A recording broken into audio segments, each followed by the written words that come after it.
Stall out them pint bottles out Granny crib. I poured so much I ain't want to live. Told money then, shit we in the wind. I was in the hood when I clipped the bin. Since a young nigga I been ready. Went glass house on every Chevy. In this game I tried plenty settings. It's all or nothing. How niggas been. Got sucker niggas keep suckers with them. One of the reasons I ain't fucking with them. Trish Tech and some more than her. Guess she couldn't even afford a winner. I'm open late, don't need a scale, and it's always over. Sneak wishing well, I double down, slick shit to spell. Shawty know I don't kiss and tell. I'm faded, faded, faded, faded, faded, faded, faded. I'm faded, faded, faded, faded, faded, faded, faded. I'm faded, faded, faded, faded, faded, faded, faded. I'm faded, faded, faded, faded, faded, faded. All right. What's up, Mona? Let's get into it. Welcome to the greatest damn show on YouTube. There we go. Welcome to the greatest damn show on YouTube. Oh, man. Double tap the screen, shut a live out. What we doing tonight, chat? Double tap the screen, shut a live out. What we doing tonight, chat? We got an action-packed episode. The future is now. Exactly why Trump is blocking AI regulation. It's darker than you think. Double tap the screen, shut a live out, man. Call your auntie, uncle, and your cousin. Tell them plug live, and he running his mouth. I don't care if you far left, far right, liberal, conservative, Marxist, fascist, alien, NPC, get your ass in. We finna have them conversations tonight. What's up, Alan? What it do, Big Niche? What's up, Jason? Man, we finna get into it, man. We do got an action-packed episode. We got the Neuralink. Y'all see the clip above. We do got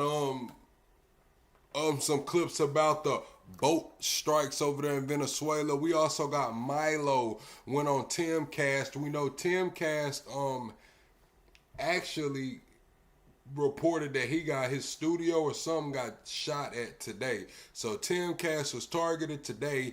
Just put out a clip with Milo on the clip saying that Alex Jones, Charlie Kirk, and Benny Johnson were, you know what I'm saying, in the closet, you know. So then Milo goes on Timcast and says that then Timcast house gets shot up, or studio or something.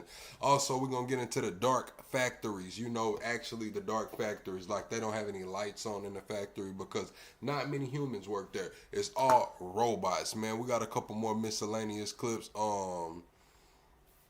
Yeah, let's get into it, chat. Let's get into it. Everybody double tap the screen, shut a live out. If you watching on the playback, be sure to comment throughout. If you're just now getting in here, man, we gotta talk about it, man. I'm finna play this clip. I'm gonna let it play while I talk. This is kind of crazy, man. Once I seen this clip, oh yeah, let me cut the volume down.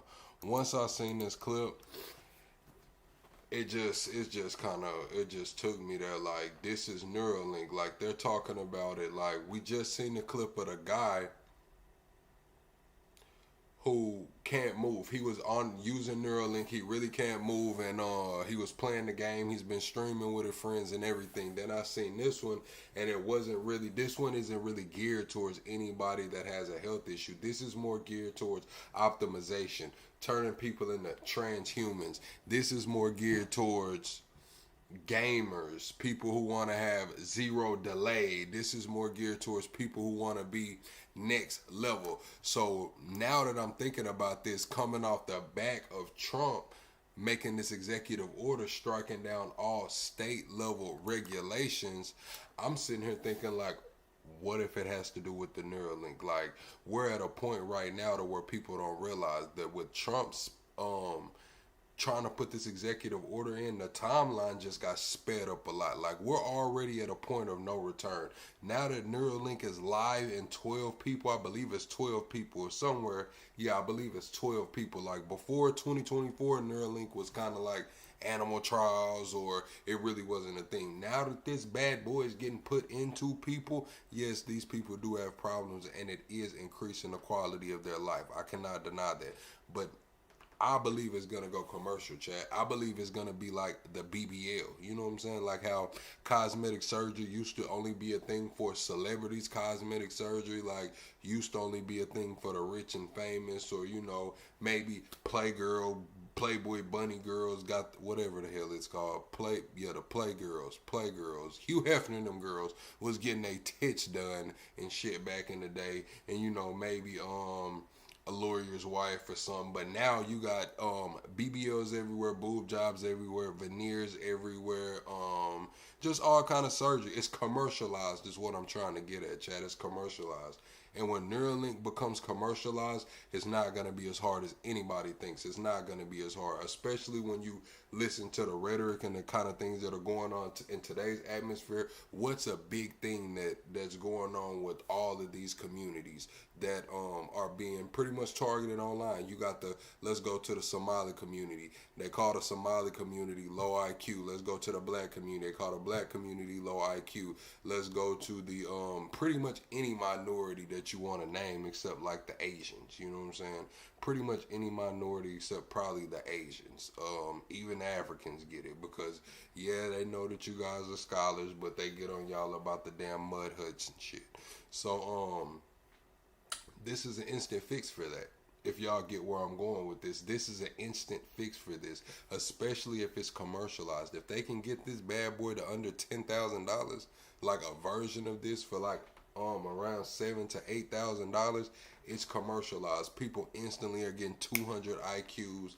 People are instantly qualifying for better jobs. When this becomes commercialized, this is why I'm telling you guys that we're at the point of no return, because it's in 12 people already. And now this is the pitch to the gamers. The gamers are going to want zero delay. This is a pitch to the academics or the people who want to fast track academics. That's why you have guys like Clavicle or whatever the guy's name is going viral right now about looks maxing and all of those things. This is going to become a part of the black pill community, status maxing, looks maxing, all of this. It's going to be like, look, dude, why go to college? Why study? Why do all of this stuff when you can just spend $7,000 on a Neuralink and you instantly have 200 IQ? It's going to come to a point to where this is so commercialized that the dating sites are going to filter for it. It's going to come to a point to where it's so commercialized that jobs are going to filter for it unless we get a hold on it.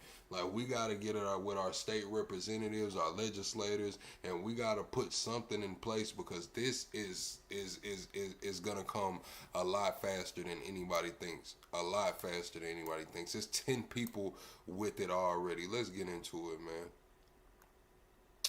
Let's get into it. Oh my God, this might be kind of crazy. Like, look at the guy, man. Like, so far, all of the people we seen getting the Neuralinks have looked, or had some kind of health issue going on, and it increased. But this looks like a regular kid, bro. This looks like a guy that's in his early 20s, maybe, just sitting there hooked up to Neuralink, man. Society will split in one generation. We're about one generation from society splitting forever, Chad, whether we know this or not. There's going to be a linked version of society, and there's going to be an unlinked version of society. There's going to come to a point to where seeing people who don't have the Neuralink is going to be like seeing somebody who doesn't have a cell phone. Seeing somebody who's never used the internet. It's going to be like seeing the Amish or something, like maybe the Amish community or something. Probably they'll maybe select communities like that become untouched. Society's going to split. One generation. We less than 25 years away from it, especially with this executive order. But let's get into it, man. Double tap the screen, shut a live out. Double tap the screen, shut a live out, man. I actually seen how they said they did the process on this too. It would look like it was pretty swift, man. It looked like it was pretty swift. Alright, they're saying Neuralink is in over a dozen humans as we speak, controlling cursors, drafting text, and even playing games with pure thought. This one Trump's executive order this week, it revokes Biden-era safeguards and tells states hands off AI or face federal lawsuits and funding cuts. It's pro-innovation on paper, but it clears the path for unchecked neural rollouts. This executive order actually shrinks the window to fight this. It actually shrinks the window to fight this. Millions won't see the trap until it's too late, unless we draft laws and build networks. And unless we draft laws and build networks, straight up, Chad. He's trying to. Actually, he's not even trying to. I believe he drafted the executive order already. I don't think he signed it because this was like late November. This was really late November when he rolled this out, the executive order to strike down all of the state AI regulations, saying that they won't have woke AI. They won't have a woke AI. All right, Neuralink's implants are live in patients, quadriplegics, moving mice, ALS patients are communicating faster than ever. Let's break it down year by year. 2026 to 2028, they're expecting an explosion to 100,000 to 1 million users. They're targeting gamers to get God mode aim, coders for instant bug fixes, and veterans for PTSD relief. China, they're expecting China to mandate it for factories, having 50 million workers synced by 2032, outpacing us. So picture 50 million Chinese hooked up to this. There are already reports coming out that more Chinese honor students graduate than we have students graduating at all. Let's break this down. It's already to a point to where China has more honor students than we have students graduating, period. Now they're talking about they might have 50 million workers hooked up to the damn network, whether it be Neuralink or a competing network, something similar interface, by 2032. Yeah, putting it in and removing it is clearly brain surgery. So once somebody has it in, they're probably not gonna get it out. So 2029 to 2032, mainstream hits. Insurance covers the essential implants for depression and focus issues. School piloted for kids. Imagine your child upgraded or left behind. Europe's digital mind rights laws normalize it. So let's look up the Europe's digital mind. Let me look up the digital mind rights laws. Digital mind rights laws. I thought I had it pulled up on a different tab, but I don't. I've been studying Neuralink for like 6-7 years, Chad. I'm not gonna lie.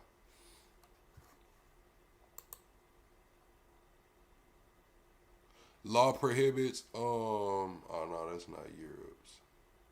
Let's see Europe's.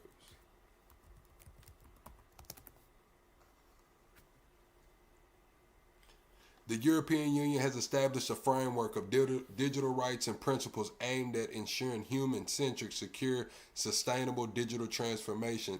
These rights are grounded in the EU Charter of Fundamental Rights and are reflected in key legislation such as General Data Protection Regulation, E-Privacy Directive, and Artificial Intelligence Acts. Outlines 6 core themes, including putting people and their rights at the center of digital transformation.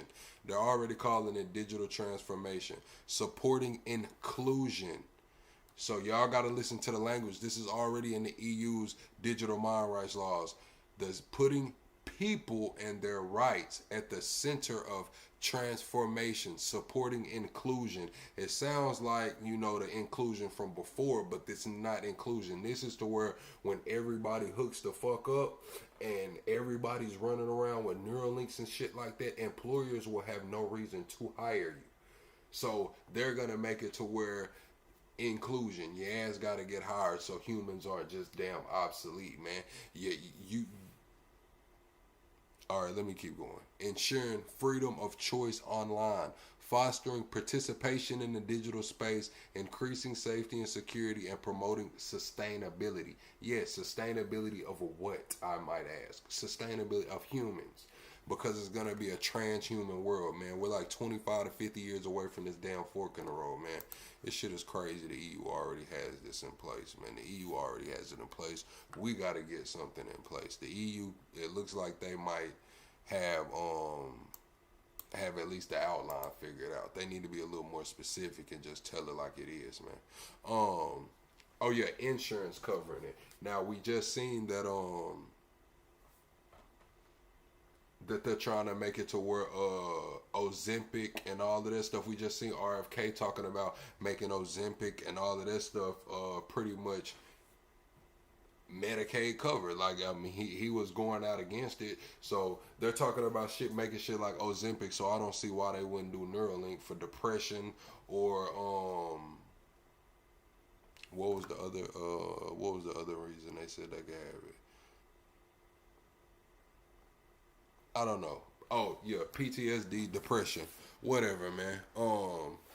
Yeah, I do believe Medicaid and Medicaid and insurance will cover it partly, and because it's going to be pretty expensive, and they're going to need to get this shit out. This shit is mainstream. We're not going back to regular humans after this. Like, I'm not saying us as individuals, but I'm saying the world in general. One thing that has never stopped is technology, since technology has been here. So there's going to be an entire generation. Like, the reason I say that to us it sounds far-fetched, it sounds so foreign, is because we know we're familiar of a world without it. Since 2024, every single child born after 2024 has been born into a world where there was a live Neuralink, to where somebody on this earth was hooked up to the network. Every child born after 2024 has been born into a world where that exists. We were born into a world where that didn't exist. So now is a different timeline. All of these it's just like robots. Like, we can say the same thing about robots, like the little vacuum cleaner robots. We remember when everybody had, what was the damn, the really good vacuum back in the day? Damn, what was that vacuum that everybody wanted back in the day?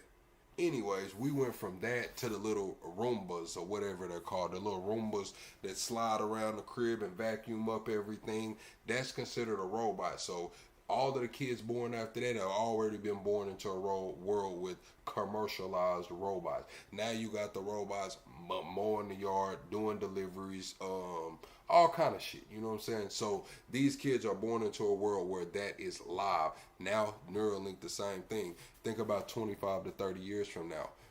25 to 30 years, a million. They're expecting 100,000 to a million users by 2028. 100,000 to a million by 2028. They're expecting China just to have their workers at 50 million by 2032. Yeah, Neuralink gets to a billion users pretty swiftly in the grand scheme of things. 10 to 15, even 25 years, a billion users by 25 years is not an unattainable outcome. That's not an unattainable outcome, especially with insurance covering it. If insurance covers it and schools pilot it for their kids, they're talking about they expect schools to pilot it for their kids. Oh yeah. 2033 to 2038, 50% of newborns get the basic package. Government subsidizes it because it's linked. Citizens are 3 times more productive and less problematic. So they're expecting babies to get it by 2033 to 2038. We seen allegedly Sam Altman are trying to basically find Anton's key and create hyper intelligent children anyway. So I don't see why they wouldn't start hooking up the damn babies with Neuralink. They'll at least try it. They'll try it. That's crazy. They'll definitely try it. They're saying by 2040 to 2050, if you're unlinked, you're in a relic wired world. Trump's executive order is strip state breaks, so this timeline compresses. Yeah, this is crazy. So they're saying basically, become preppers. Hell, if you don't want to take the Neuralink, you don't want to get left behind, you're pretty much gonna have to just exit that society, man. pretty much gonna have to exit that society, man. Let's get into it, man. How they lock you in. They said nobody's marching you to the clinic at gunpoint yet. It's a slow boil. It's a honey trap. Feels like an enlightenment. You can cure anxiety, boost IQ, and endless entertainment. They already did pass some shit because now they have it to where like the meta glasses and shit, like when you're walking around recording and shit, like that's considered data and they can probably sell that. So they have some states are already banning that from being tapped into. But yeah, I can see it, man. Cure anxiety, boost IQ, endless entertainment. Why stay limited? Addiction will set in pretty quick. One hit of neural bliss and analog life feels dull. Yeah, I can imagine. That's gonna have people piped up. 2032 to 2038, the leverage flips. Link or no promotion. They're saying that they will put you in the job, so they'll maybe hire you on somewhere, but you won't be able to get a promotion. You won't be able to compete. Everybody that's getting the promotions, moving around, they'll be hooked up to the network, running around the office with 200 IQs. It just won't even be. That's probably a reason they go into merit based as well. Another thing, merit based, no DEI. Your merit based is gonna look real crazy if you don't hook up to that. You don't hook up to the Neuralink. Merit base is gonna look really crazy. You don't hook up to that Neuralink because you're not gonna be able to justify it.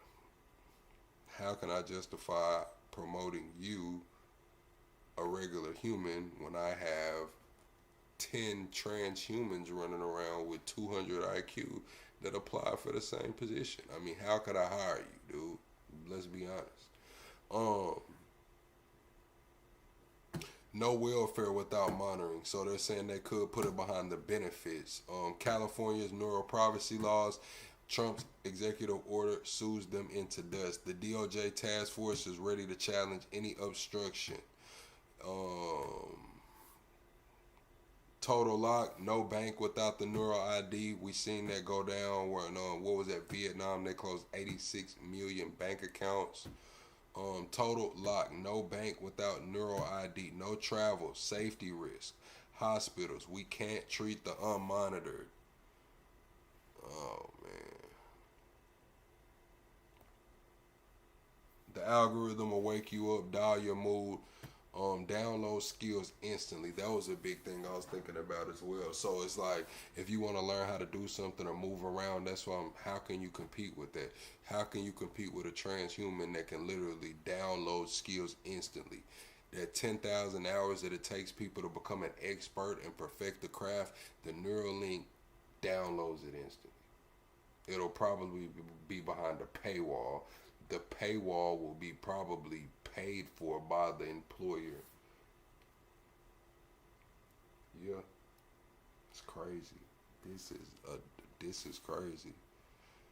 Oh yeah, we also seen who was that? Xi and Putin talking about living to be 150 years old. They're saying that the Neuralink can help that living to 140 years old or more, and having hyper intelligence, kids perfected in labs. But you'll have every thought cataloged. You'll never have silence probably. The people who don't take it, they'll probably, have to go off grid. Man. Live off that diesel, learn how to farm the land, kids gonna be raised a little differently, but they won't be on digital chains, but will they live as long? Probably not, you know what I'm saying? Probably not. Paper books, barter and trade.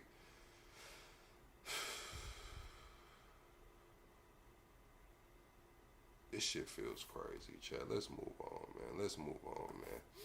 Alright, man, we need to do something though. This is something that we can do. It's not all doom and gloom. We need to ban all mandates, governments, jobs, and schools. Make sure the neural data is secured. Basically, all of the data that is getting in there from these people, it has to be able to be secured, which we know that laws are probably bypassed that anyway. Criminal course, and they're saying that we should have fines and jail for denying services to the unlinked. I agree with that. Fines and jails for denying services to the unlinked. So how do y'all feel about that, chat? How are y'all feeling about that? Banning all mandates, so no government, no government job or school could mandate that you have to have the Neuralink. Like, hey, you can't come attend this school because you don't have a Neuralink. You can't work this job because you don't have a Neuralink. That's what I'm saying. They'll probably hire you if you don't have it, but how can they justify their promotion? As far as securing the data, we seen over there in the EU, they want to put all of their data on a centralized network, and it's already been hacked twice. It's been hacked twice before it even went live. So we're gonna have to make sure that that is secure. How? I don't know. I don't know how to totally guarantee that that's secure. Safe harbors. They're saying tax breaks and zoning for unlinked community. So they're saying if you don't link, you should get tax breaks and you should have, special zoning. Criminal coercion, fines, and jail for denying services to the unlinked. Yeah, how do y'all feel about that? I'm finna read some chat. I haven't read any chat. 140 years, you would be 3,000. Why we all had to get rid of old TVs? I didn't get rid of my old TVs, Gina. When I go live in my new studio, the new studio, y'all will see the TVs. I didn't get rid of my TVs. Is that clip playing above me? All right, let me play the clip. Yeah, I didn't get rid of my TVs. Yeah, they saying you need to buy land, put property in trust. Yeah, man. Let me get into it, man. Hold on. Let me see the rest, man. This is what's going 2025, 2032, man. Start prepping. Land trust, stockpiles, analog skills, man. Analog skills. Buy acres and lobby hard. Buy acres and lobby hard, man. So land trust, stockpiles, analog skills, man. Get you some diesel. You know what I'm saying? And you said, fuck yeah, you would get the link. I thought about it. I used to say I would until I actually thought about it, man. Because there's gonna have to be a community of unlinked to keep humanity going. Because if everybody links up, it's gonna be a different. You know what I'm saying? Like, of course, there will be those little tribes that's out there that's been untouched and shit like that. But everybody can't link, man. I'm finna open the phone lines in case anybody want to call in, man. Tonight's topic is, are you going to take the Neuralink, man? Call in and tell me why or why not, man. I'm going to open the phone lines before we move on in the show. I almost put the wrong damn phone number up there. All right. Yeah, man, we're going to pin that message right there. Hold on. And then Europe already has the digital mind act, man. Let me open up the phone line. All right, it says the draft, this is what Trump executive order says. The draft order directs the U.S. Attorney General to establish an AI litigation task force to challenge state AI laws and preempt them with Trump more lax federal policy. The fast-moving technology is already subject to little oversight and extends to more areas in life, from personal communications and relationships to healthcare and policing. I'm telling y'all, chat, that's why it's a concerted effort for everybody to talk about IQs and IQs and IQs right now. The shit didn't just come out of nowhere, man. This shit is a hot topic because they're going to have a solution very, very soon, man. That's what they do. They introduce the problem and they spoon feed you the solution. They introduce the problem that you never knew you had, and then they spoon feed you the solution. That's why the IQ is going on. They got people, oh, if you're from this country, your collective IQ is that, and then because they're gonna spoon feed you the solution, which is gonna be Neuralink or something similar. Instant 200 plus IQ. That's why you have creators like Clavicle and all of these other creators that are talking about just bypassing everything. Why work out and be natural when you can buy steroids? Why do all of this when you can just go get surgery? You know what I'm saying? Like, that's what's going on, man. That's what's going on, man. And this is gonna be like a high commodity, man. This is gonna be just like going to get some damn veneers and shit. Like how people are saving up for veneers or saving up to get that BBL or all of that shit, man. People are gonna be going to get this damn Neuralink. People are gonna be going to get Neuralink alternatives, cheap Neuralinks, all kind of shit. It's gonna be a black market for this shit, man. Watch that. Shit coming, man. This shit going on. This shit going on, Chad.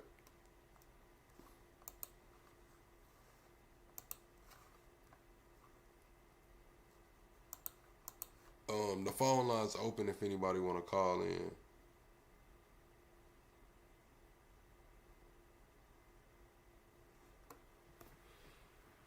Yeah, man, this what's going on, man. Everybody finna be linked up, man. All right, Chad, let's move on, man. Let's move on. All right, man, this is Milo coming at, he on Timcast over there. He coming at Benny Johnson, Alex Jones, and all the right wingers, man. He's saying that they were doing some funny stuff, man. He said that they were doing some funny stuff, man. Called them out by name on Timcast podcast, and Timcast ended up getting ended up getting shot at his studio or somewhere he was at. Not Milo, but Timcast, the actual guy that came at Candace Owens and hosted this guy. He ended up getting shot at recently. I believe it was on Today. He ended up getting shot at. But yeah, he's finna come at the right wingers, man. We always hear that when the RNC comes in town, the damn funny app gets to shutting down and shit. So listen. One of the most distinctive things about the right wing in this country is its homosexual overtones. Benny Johnson posts pictures of his children every 2 days. It's weird. And everybody knows what went on with Benny Johnson in those lobbies and in those hotel rooms at SAS. Everybody knows. I don't know what you're talking about. Men. Younger men, not underage. At least I don't know that. His wife was crying drunk in the lobby 3 SASs in a row about how her husband was upstairs with boys. Go ask her. Go ask her. Come on, Milo. Go ask her. Milo, aren't you ever scared of getting sued? You say so crazy. I'm sitting here like I am humbled by the lore and your ability. Audacity, there's no teapots in this room right now to express how I feel. George, I have said these things about people for 20 years and never once in my career been sued. I've issued 3 corrections in my entire journalistic career because I get my facts right and people know that they do not want to go through discovery. Actually, I want to say this. I've never been sued for anything I've ever said about anyone. The one thing I can... I need to say this. Because I'm right. The most terrifying thing about Milo... So how y'all feeling about that, chat? Listen to what he said. The most things about the right wing in this country is its homosexual overtones. Benny Johnson posts pictures of his children every 2 days. It's weird. And everybody knows what went on with Benny Johnson in those lobbies and in those hotel rooms at SAS. Everybody knows. I don't know what you're talking about. Men. Younger men, not underage. At least I don't know that. His wife was crying drunk in the lobby 3 SASs in a row about how her husband was upstairs with boys. Go ask her. Go ask her. Come on, Milo. Go ask her. Milo, aren't you ever scared of getting sued? You say so crazy. I'm sitting here like I am humbled by the lore. Telling y'all, man, Milo shaking the internet up, man. He said that shit on Timcast, man, and got dang Timcast shit got shot up the next day. Let me see what Timcast said, man. Let me go to Timcast X right quick. Let me see what Timcast said. Tim Pool, man. All right, man. He said, last night, a vehicle approached our property and opened fire. No one was hurt. Our security team is reviewing the incident and relaying the report to the appropriate law enforcement. This is the price we pay for speaking out against evil. My immediate thought is someone was trying to scare us, but we have a security gate and armed guards, and it's possible this deterred something more serious. So yeah, man, that might have been, I don't know, Tim Cash. You had Milo over there talking crazy about the Republicans, man, playing with boy toys and shit. And they done pulled up on you about that, man. It may seem like a normal industrial building. All right, Chad, this is what's coming to America. If we don't get some regulation on AI and robotics, this is what's coming to America. Y'all see this factory right here? This factory pushes out 1,200 cars a day. 1,200 cars a day. But they don't even cut the lights on, the heat or air on in there because they don't even have enough humans working in there. It's probably like 5 or 6, maybe 10 humans working in this whole plant, pushing out 1,200 cars a day. But a look inside this Chinese factory provides a glimpse into the future of the car-making industry. Here, almost all the lights are off, yet the assembly lines are working at full speed. Nearly everything is automated, with only a handful of employees, vastly outnumbered by hundreds of robots. This dark factory can produce up to 1,200 electric cars a day and requires almost no lights or heating. Another instance of machines replacing humans, designed to maximize profit. We realised that employing people was getting increasingly costly, and for this type of work, which involves a lot of repetitive tasks, humans are more likely to make mistakes than machines. This car-making plant is one of hundreds of similar factories across China that were specifically designed to let robots do the work. This is the control screen. We can see all of our production lines. Maximizing profits. 296 cars are being built. Every vehicle is represented by a different symbol and color, giving a global view of operations. I think that a company that's 100% managed by robots and AI is the future of our sector. But even robots aren't perfect and require regular maintenance. Here, a single faulty machine can bring the entire operation to a halt. And while humans remain a necessary presence, the factory employs 7 times fewer people than a traditional car-making plant. Our job is just to help the robots. What's up, When they're doing Vince? well, then we just double check. It's a big change compared to my previous job. In one of the factory's rare lit-up spaces, vehicles are submitted to a final check before being shipped to retailers. Yeah, that's what's going on right there with the cars, man. That's what's going on with the cars. All right, chat, we finna move on into this inflation, man. I'm just gonna be all the way real. Trump came out the other day and said inflation is a Democrat hoax, man. Trump said inflation is a Democrat hoax, man. Well, I don't know, but Panera Bread, I don't know if it's I don't know if it's inflation or just corporate greed, man. But Panera Bread just charged this man $70 for 2 soups and some grilled cheese, bro. $70 for 2 soups and some grilled cheese. I promise to God, he probably could have had that same meal out of the Dollar General for less than, I'm gonna say $6, man. $6, man. 2 cans of Campbell soup, man. That's like $1 something a piece. You at $3, my boy. A loaf of bread for like $1. That's $4, man. And you might squeeze on some cheese for $2, man. $7 tops, man. This meal should have been $7 at the crib, man. Now him going to Panera Bread, 2 soups and a grilled cheese, I say about $11.50 each, man. $22. You know what I'm saying? Maybe he spends $22 going to Panera Bread. And they say they charge this man $70, bro. Kiss my ass. $2 soups, 2 grilled cheese sandwiches, and another sandwich.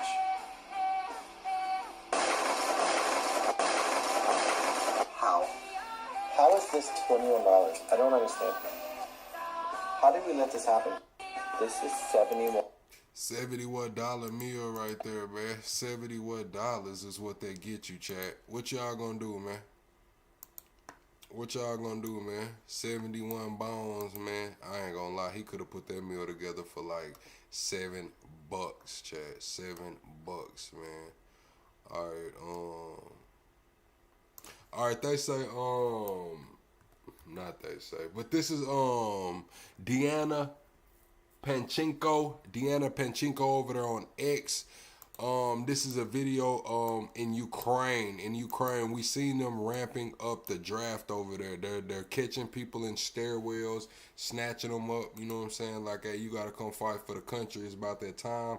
We seen protest. We seen protest over there. What was that? Germany. We seen it in Germany as well. Protest because they trying to draft as well. But this is in Ukraine. They got the vans out there, the recruiting vans, and they going crazy on them.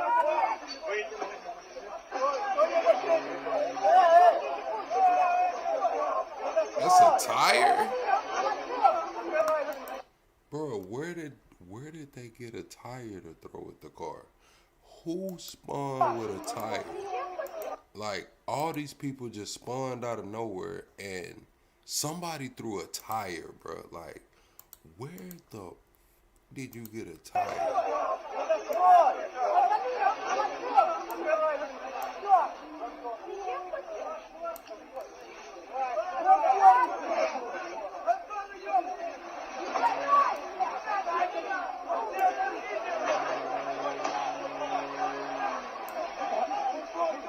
Appreciate that, Vince.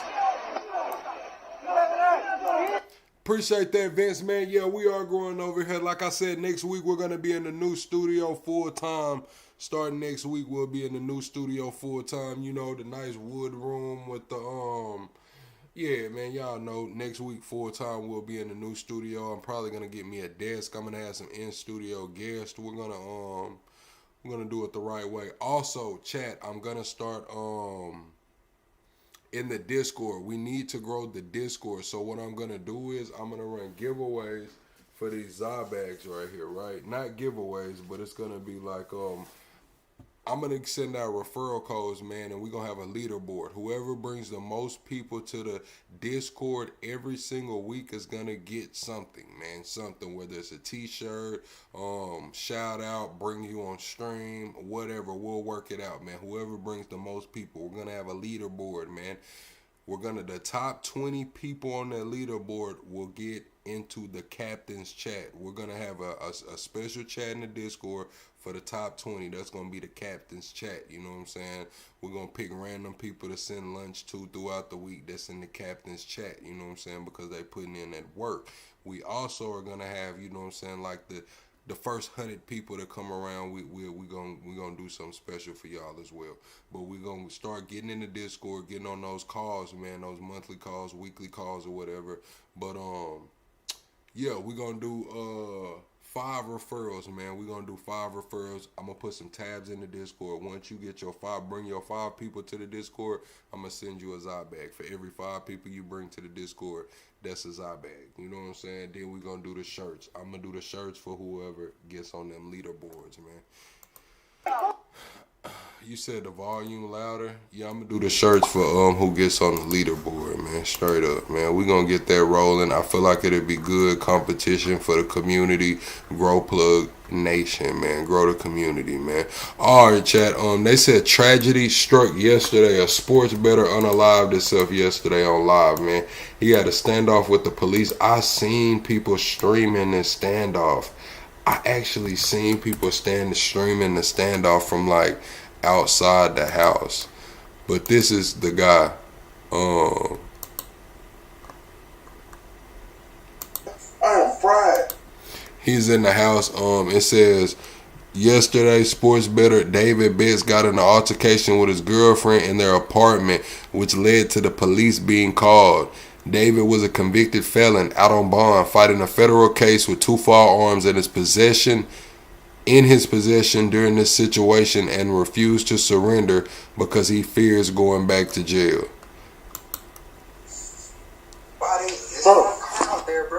It's not one car. I'm surrounded. It's a helicopter out this bitch. Do you not know how they treat me, bro? They treat me like I murdered somebody, nigga. That shit was self-defense. Every time they come to me, they come like that.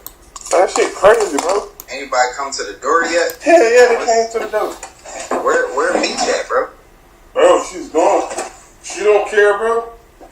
She don't care, bro. And to be real, bro, in all honesty, I'm saying this so loud, I feel like Meech even the reason why I'm cased up on the ankle monitor, to be honest. I feel like I just didn't get my full emotion yet.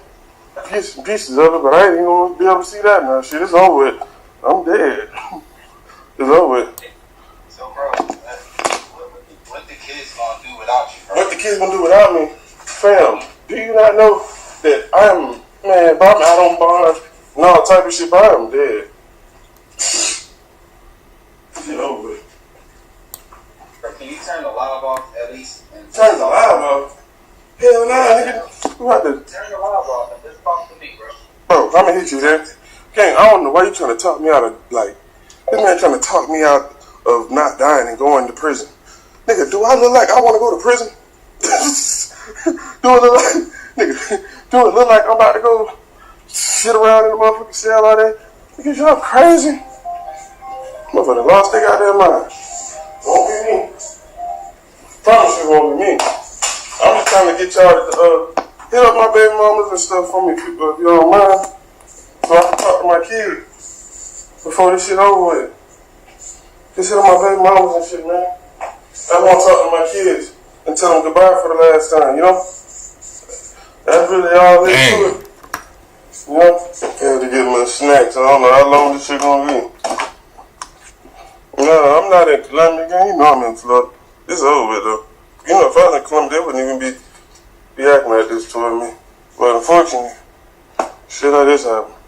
Motherfuckers think I'm about to go to jail. Cause he was crazy. He was crazy. They just really got me saying that this shit is crazy. My life is over with. Look at this shit. See?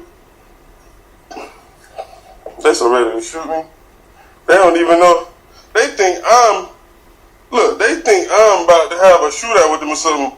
If you, hey, police, y'all know, bro, I'm not about to shoot y'all, bro. I ain't about to got nothing to do with y'all, gang. I'm about to kill my damn self. I'm just chilling. I'm trying to talk to my kids. Handle this shit. It's over with. Hey, funeral though. We gotta stop thinking about funerals. Funeral. Look, y'all make sure y'all have my shit in Columbia. I don't want my shit down here in Orlando again. Have my shit in Columbia. You feel me? I want a pretty nice funeral. You know? I want some lit ass shit.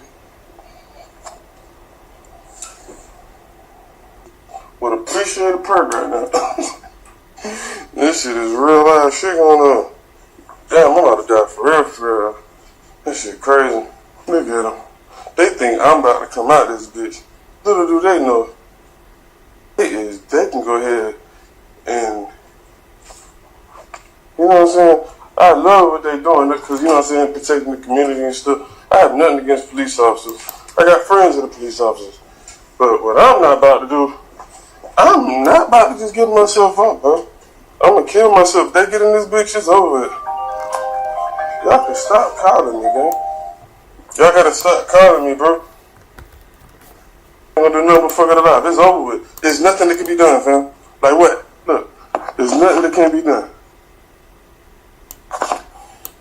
It's over with. I just want to talk to my kids. I just want to talk to my kids, bro. The shit is over with, bro. Everybody calling me.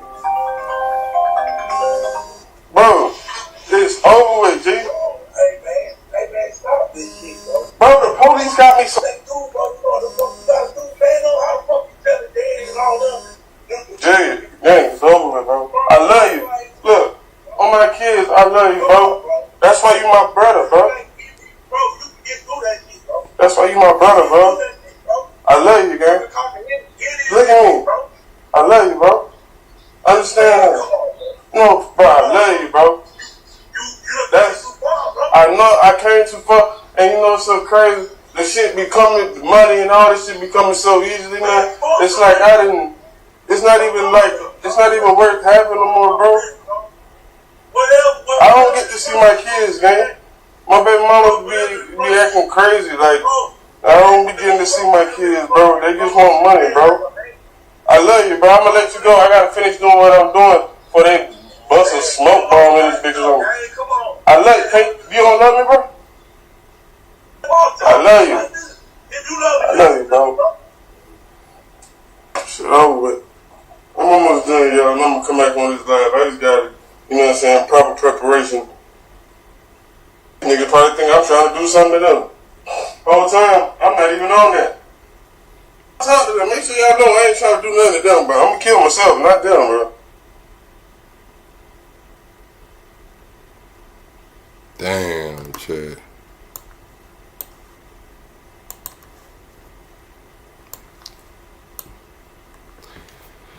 I think that's it. Damn.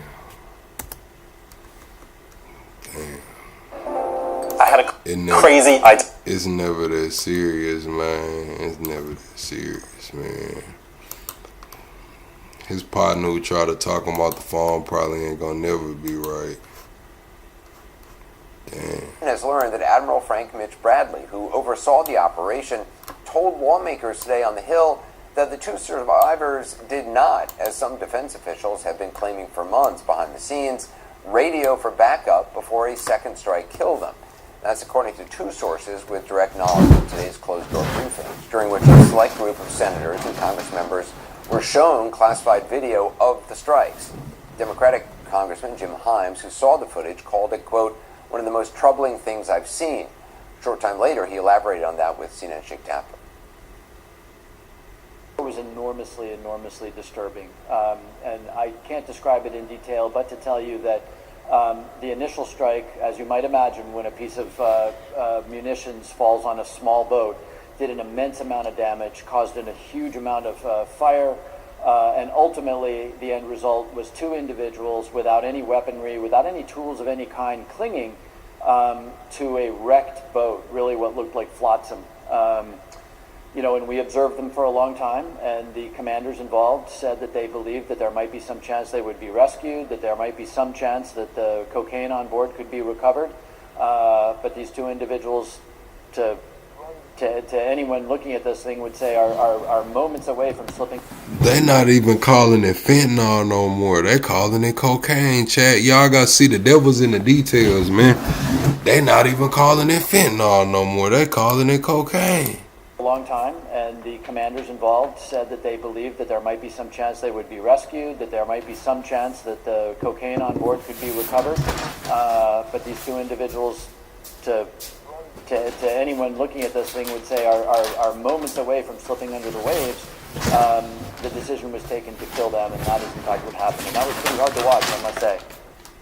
Well, not everyone who saw the video shared that view. Arkansas Republican Senator Tom Cotton, for one. The first strike, the second strike, and the third and the fourth strike on September 2nd were entirely lawful and needful, and they were exactly what we'd expect our military commanders to do. I saw two survivors trying to flip a boat loaded with drugs down for the United States, back over, so they could stay in the fight. I didn't see anything disturbing about it. What's disturbing to me is that millions of Americans have died from drugs being run to America by these cartels. Well, again, Admiral Bradley said that, at least when it came to radioing for help or backup, the survivors did not do that. And according to our sources, said they did not appear to have radio or other communications devices. Now, you'll remember defense officials have been quietly pushing back on criticism that this was a war crime by arguing in part that they were legitimate targets because they appeared to be radioing for help or backup. Now, today, Admiral Bradley said the two survivors were in no position to make a distress call. Now, if true, it marks yet another shift in the story that has changed considerably since it first broke in the Washington Post earlier this week.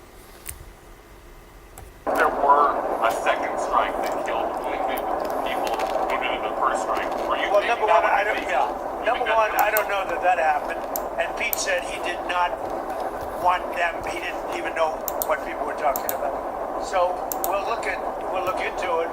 But no, I wouldn't have wanted that. Not a second strike. The first strike was very lethal. It was fine, and if there were two people around, but Pete said that didn't happen. Does that make you? I have great confidence. I don't know. I'm going to find out about it, but Pete said he did not order the death of those two men. Quoting from the initial Washington Post story, quote, Defense Secretary Pete Hegseth gave a spoken directive, according to two people with direct knowledge of the operation.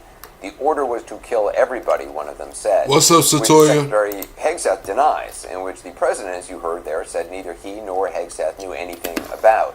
The next day, the story changed somewhat, with the White House, along with Secretary Hegseth, putting the focus squarely on Admiral Bradley. on September 2nd, Secretary Hegseth authorized Admiral Bradley to conduct these kinetic strikes. Admiral Bradley worked well within his authority and the law, directing the engagement to ensure the boat was destroyed and the threat to the United States of America was eliminated. To clarify, Admiral Bradley was the one who gave that order for a second strike. And he was well within his authority to do so. Now, that same admiral seems to have given lawmakers and now us another window into what actually happened. I want to bring in Congressman Jake Auchincloss. Congressman, what is this new information that Admiral Bradley reportedly says that the survivors of the initial strike did not appear to have radio or other communications devices and were in no position to make a call, a distress call? Does it change the government's argument that the secondary strike was legal and justified? Does it, in your opinion, should it? Anderson, good evening. Doesn't change my interpretation of the events. It makes them more horrific, but I've long stated these are illegal. He commanded a joint training mission to Central America to do drug interdiction operations. I work with Panamanians, I work with Colombians, I commanded reconnaissance, Marines, and naval officers. I know what drug interdiction looks like. It's riverine training, it's jungle training. It is not killing shipwrecked sailors. It is not an operation that falls under the law of armed conflict. This is an operation that falls under law enforcement maneuvers, and neither the first nor the second strike, in my interpretation, are legal, and they are not going to keep Americans safe from drug inflow. I talked to Senator Tammy Duckworth a short time ago, and one of the things she was saying is that, look, this is not, in her opinion, this is not about necessarily these two men and narco traffickers, but what if... Appreciate that, Grant.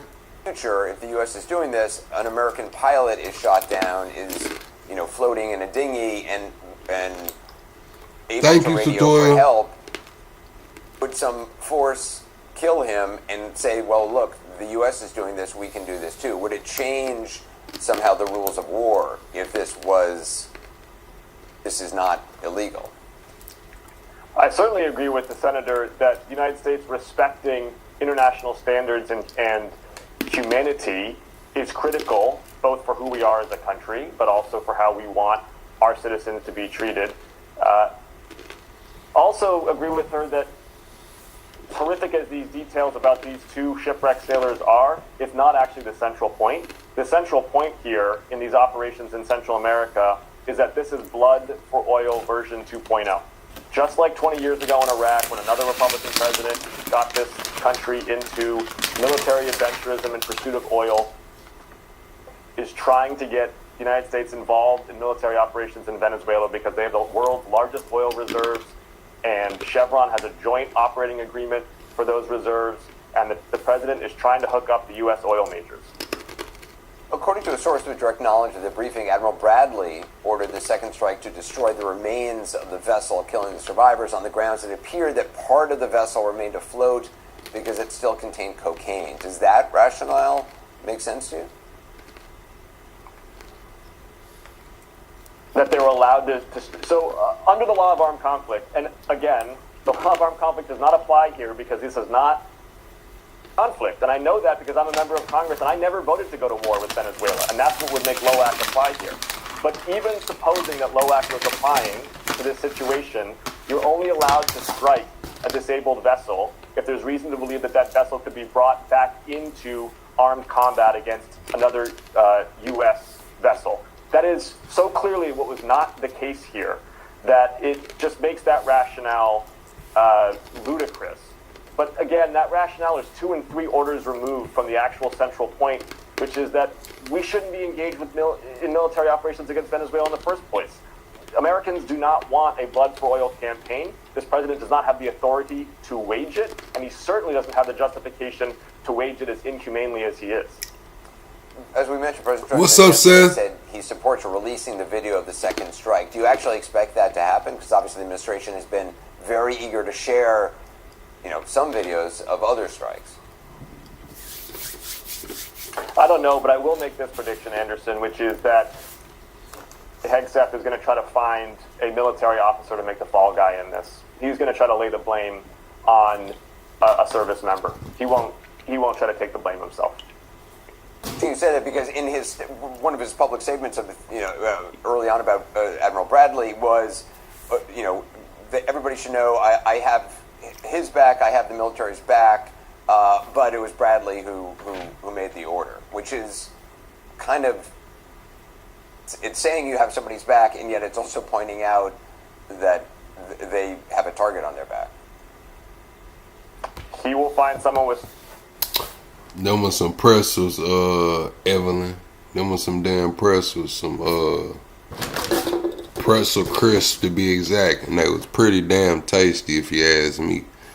Stars on their shoulder to take the blame because Secretary Hegseth ultimately does not have the integrity to own this decision. Jake Auchincloss, I appreciate your time tonight. Thank you. Joining me now is former Congressman and military veteran Adam. What's up, Sharon?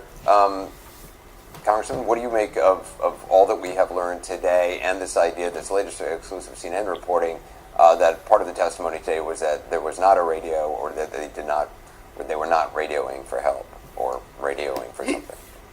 Yeah, Anderson, this collapse is like, I was seeing yesterday or the day before, they were trying to make the case again that they were calling for help and trying to gather the drugs back up. That was actually the argument. And the other thing I would say, by the way, is even if they were calling for help, you would think the military would want to stay and observe who comes. All right, chat. Cash Patel just dropped this, man, with Laura. Excited to sit down with you finally. Yeah, thanks so much for making time. Yeah, no, there's so much going on, and there's so much. What kind of, you got some chocolate. I want to start with the terror attack. I like them chocolate pretzels. Just before Thanksgiving in D.C. in front of the White House, where obviously one service member lost her life. There's another one who was injured. The individual who perpetrated this crime obviously came to the United States after the botched Afghanistan withdrawal under Joe Biden.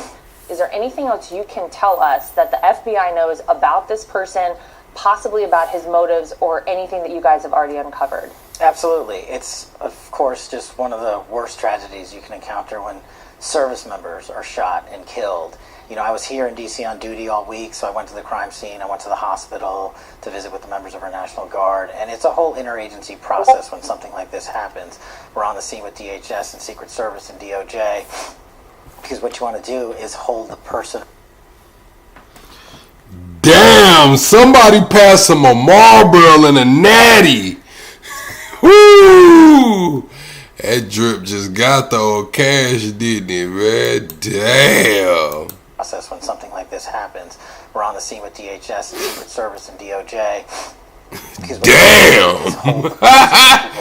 Pass him a cigarette or something. And make sure that, especially for the families, you provide them some closure. And so we do know a few things, some of which you said. The individual was in this country because not only of the disastrous Afghan withdrawal by the prior administration, but also because they selected intentionally to not vet a single one of these people.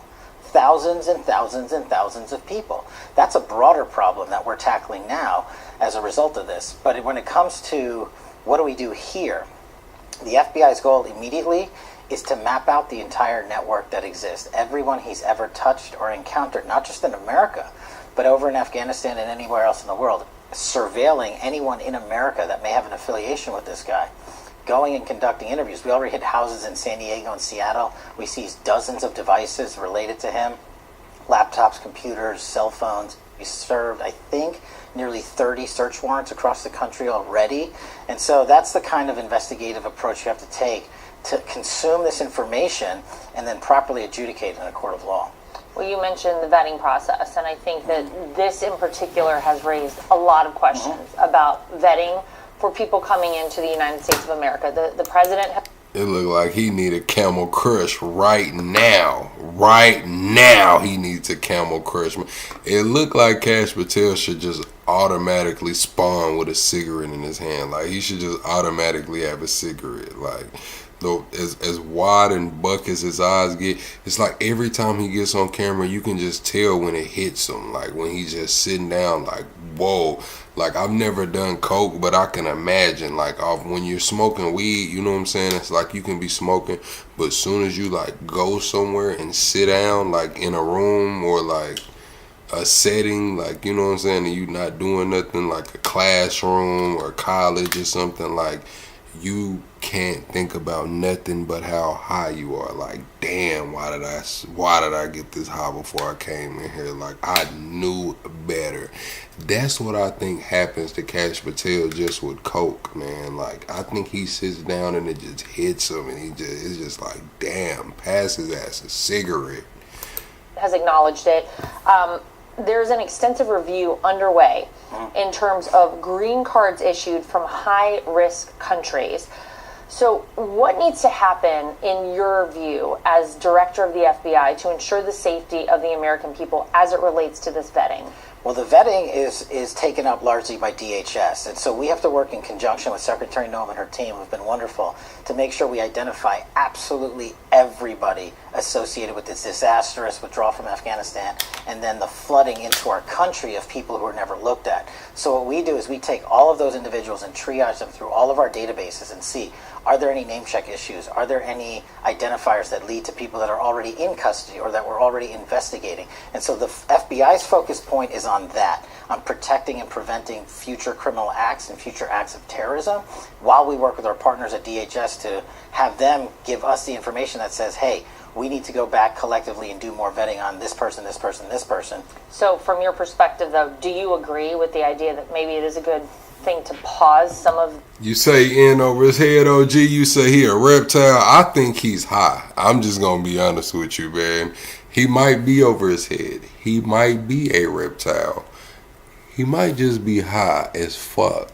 He might just be high as fuck. You know what I'm saying? Have y'all ever been around the powder head? Let's not act like we ain't been around the powder head, man. Have y'all know how powder heads act, man? Come on, bro. He might just be a powder head. The people coming into this country, as the president has said? 100%. It's the only way to get your hands around this, because as President Trump rightfully stated, these people should have been vetting. We left the Biden administration a blueprint per President Trump. And what did the prior administration do? They threw that blueprint out. They said, we don't need your opinion. We don't need your advice. And fast forward, unfortunately, 4 years and change to today, what do we have? A terrorist attack on American soil that could have been prevented but for the politicization by the prior administration. The FBI has now said, as it relates to Thomas Crooks, who was the attempted assassin in Butler, Pennsylvania, that he worked alone. So there's been so much that has surrounded this, so many questions, people saying, well, we don't know that we feel we have the full story. You guys at the FBI are saying, this is the full story. He worked alone. Yeah, we not going to act like Kash Patel was just... Man, dude was on the podcast, man. Like, he was a podcaster, man. Fucked around, got the head of the FBI, man. Him doing a little, you know what I mean? Putting his face to the plate, man, it wouldn't surprise me. You know what I'm saying? Like, it wouldn't surprise me, you know. Not at all, man. I seen that resurfaced clip of Don Jr., you know, rubbing his gums and shit. What did he say that was? He said, what did Don Jr. say? What did he say that shit was, man? Hey, Don Jr. bold as fuck, bro. Like, you standing next to your daddy, bro. You dig in your pocket, man, and go straight to the gums with it. Fuck, pass him a cigarette, man. Can you give us insight into what led you into that determination? We took a similar approach with this investigation. Then you got Hunter. Hunter went down and sat down with that, what's the dude named Andrew, whatever, and told the world he cooked dope. Now, we knew he smoked dope. He told the world he cooked dope, man. What the fuck is going on, man? And I can't go to the White House, man. You got Don Jr. scraping the bowl, got the damn guns, man. You got Hunter saying that he was cooking dope. We got Kash Patel. He ain't been to sleep in a week and a half. Like, what? That's the one we just talked about. We said, look, the public has questions. Let's go look at everything again, just in case. And so we've been presenting the administration with our findings over the course of the last few months, even 6-8 months now. And the president has been fully satisfied with our findings because this is what we did. We got into every single device. Man, y'all mean to tell me y'all ain't seen that video of Don Jr. rubbing Coco his lips allegedly? Hey, come on, man. Y'all seen that video of Don Jr. rubbing the coke on his lips, man.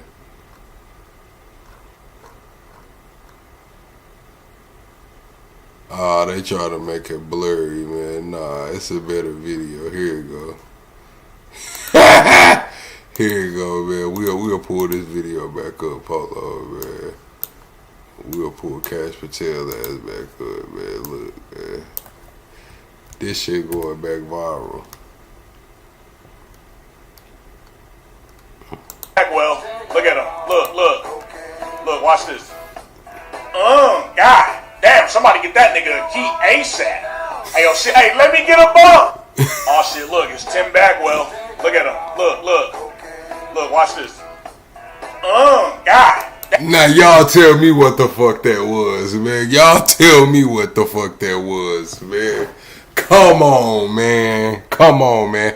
Well, I seen his response. He said it was something with a Z or something, man. I don't know, bro. It looks to me like, man, he went in, bro. Standing next to your daddy, bro, like next to your daddy is crazy, bro. I don't care who you are, bro. I don't care who you are or how old you are, how much money you made.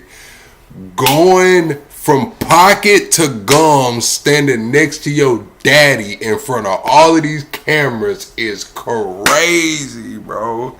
Crazy, bro. Like, you standing next to your daddy, bro. Like, your daddy is the former president. At the time, it was 2024, man. Your daddy is like, oh my God, bro. Nigga disrespectful, bro. This nigga's disrespectful, bro. Like, golly, bro. Like, what? What? Bro, what?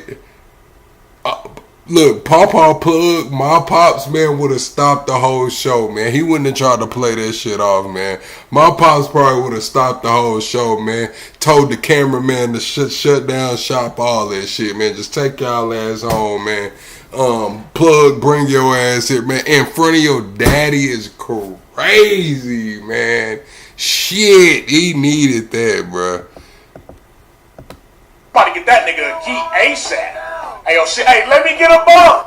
Oh, shit, look, it's Tim Bagwell. Look at him. Look, watch this.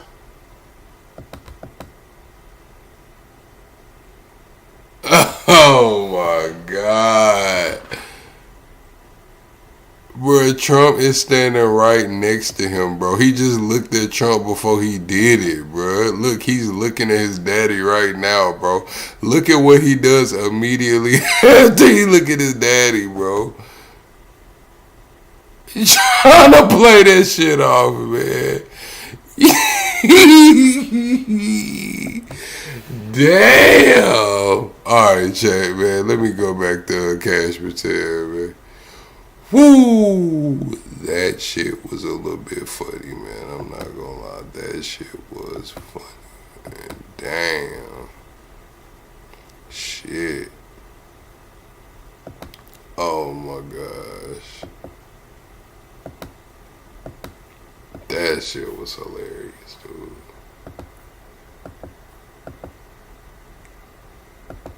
Oh my God. And next to your daddy is so crazy. Cash, I'm excited to been prevented, but for the politicization by the prior administration. Read every contact, read every social media posting he had. And we did a full... He's steady sniffing, bro. Like, that drip is killing him, bro. Like, that drip is kicking his ass, bro. Did a full-blown investigation into... Like, how you know it's drip is because he's not even talking like his nose stopped up. Like, you know how when you sick, you kind of got like a heavier sound. Like, you know what I'm saying? Damn near like Squidward a little bit. No, that's straight drip. Are you... He ain't even out of breath a little bit. Like a little short of breath. Thomas Crooks in touch with anyone overseas? And did you have information as to motive or working with others on this? That was the extent and depth of our research, and that's why we are able to today say, based on what we have in our holdings and our investigation, that led us to the conclusion we led to. But we've also left it in a pending and active status. That means if some other information were to come to light in the future, Well, we will look at that. That's why we never shut it off. Unlike other administrations, the prior one, they just said, we're done. Nothing to see here. And so we're trying to give the American public as much accountability as we can and transparency. Fuck! Damn! Black space in terms of what's out there on social media and all of that. We're not in the business of hiding anything. What would this FBI have to hide by someone who tried to kill President Trump and did kill another individual and shot others on that day? Well, you're right. I think that that is important and paramount at the end of the day to get answers to people. But, Director, this should have never happened. And, you know, so many of us look at what led up to that shooting. Bro, like, how far have we came to where, like, it's a legitimate question to ask, is the FBI director a cokehead? Like, I feel like at this point, that's a legitimate question to ask. You know what I'm saying? Like, how far have we came in America where we gotta ask, like, hey, man, is this dude on powder, man? Like, I mean, there will be signs. There will be signs. Led up to those moments, and we say, how was this able to happen? So now as director of the FBI, who do you look at? Where were the red flags? Who missed the things they shouldn't have missed in your estimation? Well, look, it's easy to play the blame game, especially looking back at it in 2020 hindsight. But this was an interagency failure by the prior administration. You and I both know that the campaign reached out and said, hey, we need more security for the president and his team, and they refused. So that's step one. When you How is it illegitimate and zero basis? Man, the dude's eyes is buck as hell every time I see him, and his nose is fucking running. It don't matter what time of year it is. Where I'm from, we associate that shit with powder heads. I can't sugarcoat it to you, man. I don't give a fuck if it was you, him, them, they, her, whoever else. You come around me, eyes buck the fuck up all the time, nose running and shit. I'ma say you probably off that powder. I'm gonna question it, man. Allegedly. I don't know for sure if this dude's off powder. I wasn't serving him. Hey, maybe he's banging a bunch of pre-workout, man. Maybe he's banging lines of pre-workout there every morning. I don't know. Fuck. You have more agents and more cops and more people going in ahead of time and surveilling the scene, then you can prevent attacks like this. What's come out now is that the Secret Service and other law enforcement agencies were severely limited in the resources they had leading up to the assassination. Listen, he has a lot of this play. You just watch videos that talk on YouTube to 100 people. Wasn't that what the fuck he was doing before he became FBI director? It sounds like I'm on the right damn track. I only been doing this for a little bit now. We just a little over a year. Well, shit, man. Isn't the FBI director and the deputy FBI director, wasn't they fucking podcasters? I'm pretty sure at one point of their career they was talking about 100 people, man. Hold my nuts. Assassination attempt at Butler. That, in my opinion, is a critical failure. When you need 100 guys and you get 20, there's only so much 20 can do. And so I think, to me, that's the criticality of it. Do you think we'll ever get full accountability? Will there ever be a person or people who, because of their failure, this happened and they're held accountable, do you think? I mean, I think for me, from the Bureau perspective, it's criminal conduct. Jason, I might just smoke another joint when I get good and damn ready. And guess, my parents pretty much are proud of me, man. Y'all don't gotta delete his messages. Don't delete his damn messages. Leave them in here. When I need y'all to delete some messages, y'all don't be around. Leave his message here. Let Jason and Mr. Spicoli hold hands, man. They can wear their matching flip-flops to the damn gathering, man. Long as they don't get wrong, they can stay, man. I don't give a damn if they got they rainbow flip-flops on over here together playing footsies and shit under the table. That don't bother me, man. You know, will we ever get to a position in this investigation as of right now today? Did anyone conduct criminal acts of actual negligence? We don't have information to support that. And that's not saying it didn't happen, but we're basing our... Man, listen. I don't care if you far left, far right, liberal, conservative, Marxist, fascist, alien, NPC. When you come over here, I'm going to call out the good, the bad, and the ugly for the Democrats, the Republicans, or whoever else want to open their damn mouth up. Straight up. We calling out the good, the bad, and the ugly. Man, listen. Yes, we are doing that, man. Cash Patel, listen, man, right about now, he's still pushing off this Tyler Robinson as the shooter.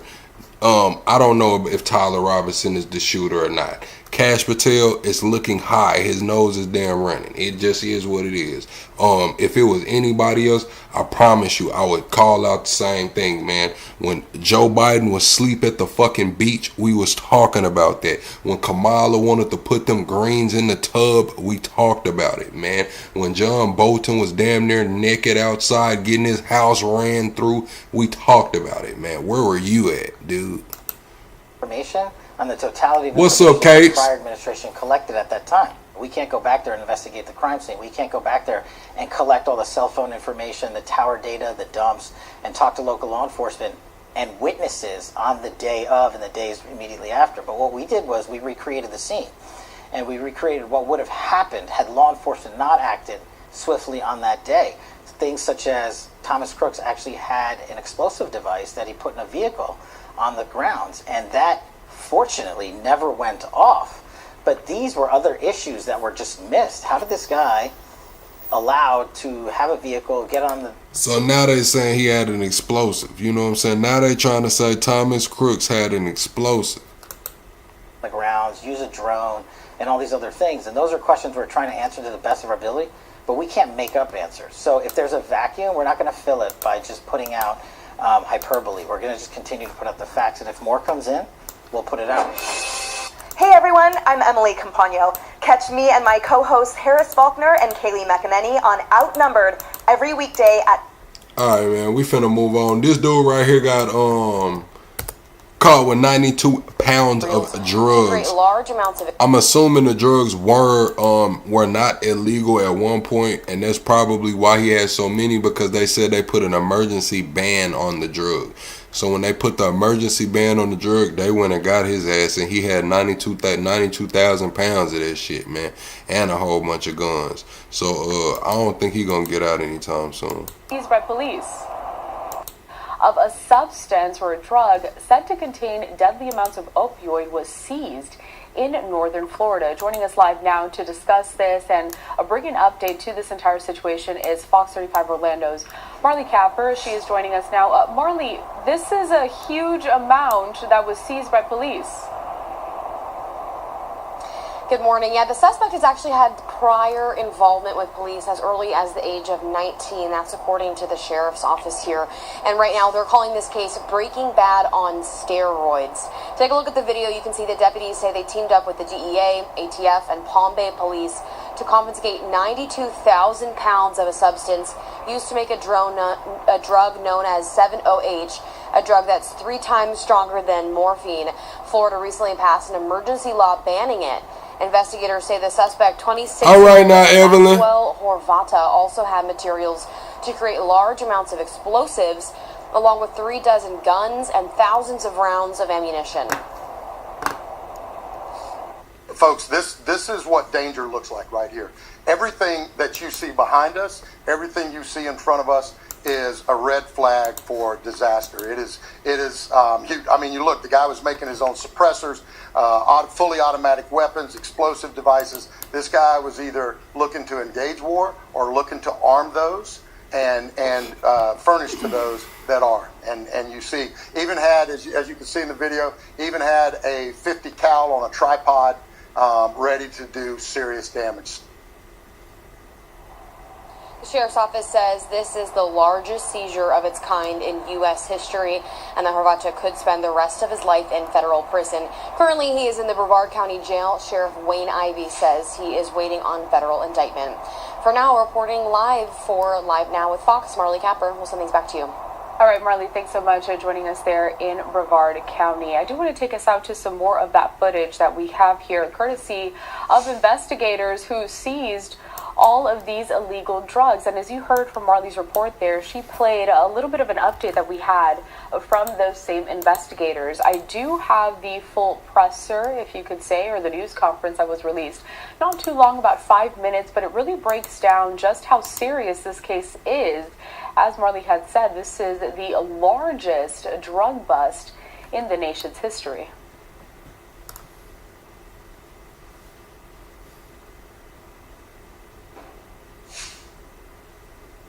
Hello, everyone. I'm Sheriff Wayne Ivey of the Brevard County Sheriff's Office, and I'm standing here with Palm Bay Chief Agello.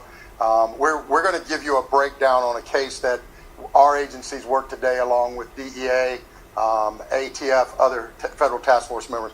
I'm going to start out by saying what you see lying on the table in front of us with all the guns, a lot of these weapons are automatic weapons. We'll get into some of the meat and potatoes of this in just a second. But what's even more concerning, the boxes that you see behind us, and I'm going to step out of the way where you can take a good look at them. All of these boxes contain, and this is just half of it. That's a lot of shit. All the way back, contain 92,000 pounds of a extracted substance that's Golly, 92,000 pounds. This dude just got caught with the largest drug seizure in U.S. history. He had that shit on him, man. Like, damn, he had that shit on him. I don't give a fuck what it was inside of those boxes, man. That's a lot of it. God. Kratom, the substance kratom, taken out of kratom, and it makes it what's called 7-0, which recently the Florida legislature did an emergency bill to make 7-0 illegal here in the state of Florida. Maxwell Horvath is who we have in custody for this. Chief, I know you've got the briefing as well as I have. Search warrant earlier this morning. Our team went out, as I said, agents from all the different agencies involved, feds and local law enforcement, working on this. So I'm going to give you a little bit of background on Maxwell Horvath, and then the chief's going to talk about some of the things that he had inside. 26 years old in 2017. Now remember, he's just 26 years old. In 2017, he served 2 years in federal prison for possession of an explosive device, trafficking in MDMA. He got 2 years of federal probation. Well, he's got a lot more coming now, including pending federal indictments that are coming on him. Chief, if you'll talk a little bit about the explosive stuff they found in the warehouse. I appreciate it. Great collaboration, as you mentioned, by all agencies and departments involved. But yeah, so for example, it provides explosive devices. 5 IEDs were located on this property where the warrant was initiated at. Not to mention grenade simulators and 50 pounds of precursor chemicals to make explosives. So we're not just talking about drugs. We're not just talking about illegal substances out in the streets.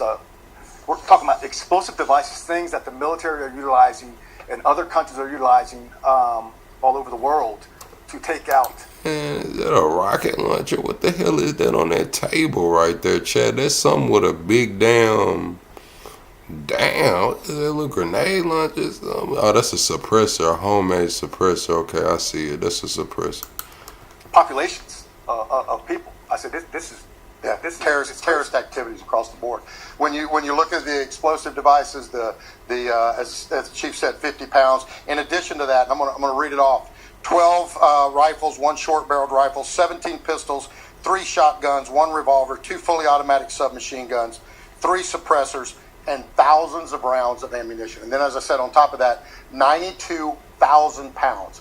From everything that we can tell from our federal partners, this is the largest seizure of this kind in the country. Nobody's ever been able to do this. As I said, Florida recently passed an emergency law making the 7-0 substance, the derivative of the kratom, making it illegal. The best part of this is Horvath knows it's illegal, but thinks he's circumventing the system. He actually runs a business called Overseas Organics, and he thinks that because you go there and make a purchase, or you make a purchase online and he ships it out of the state of Florida, he's not violating the law. Well, trick or treat, he is. Not only is he violating the law for that, but all the weapons, all the explosive devices, everything else that he has is going to land him in prison for the rest of his life. Now, back in September, our agents worked together, made buys from Horvath. He actually even gave him a tour of his business.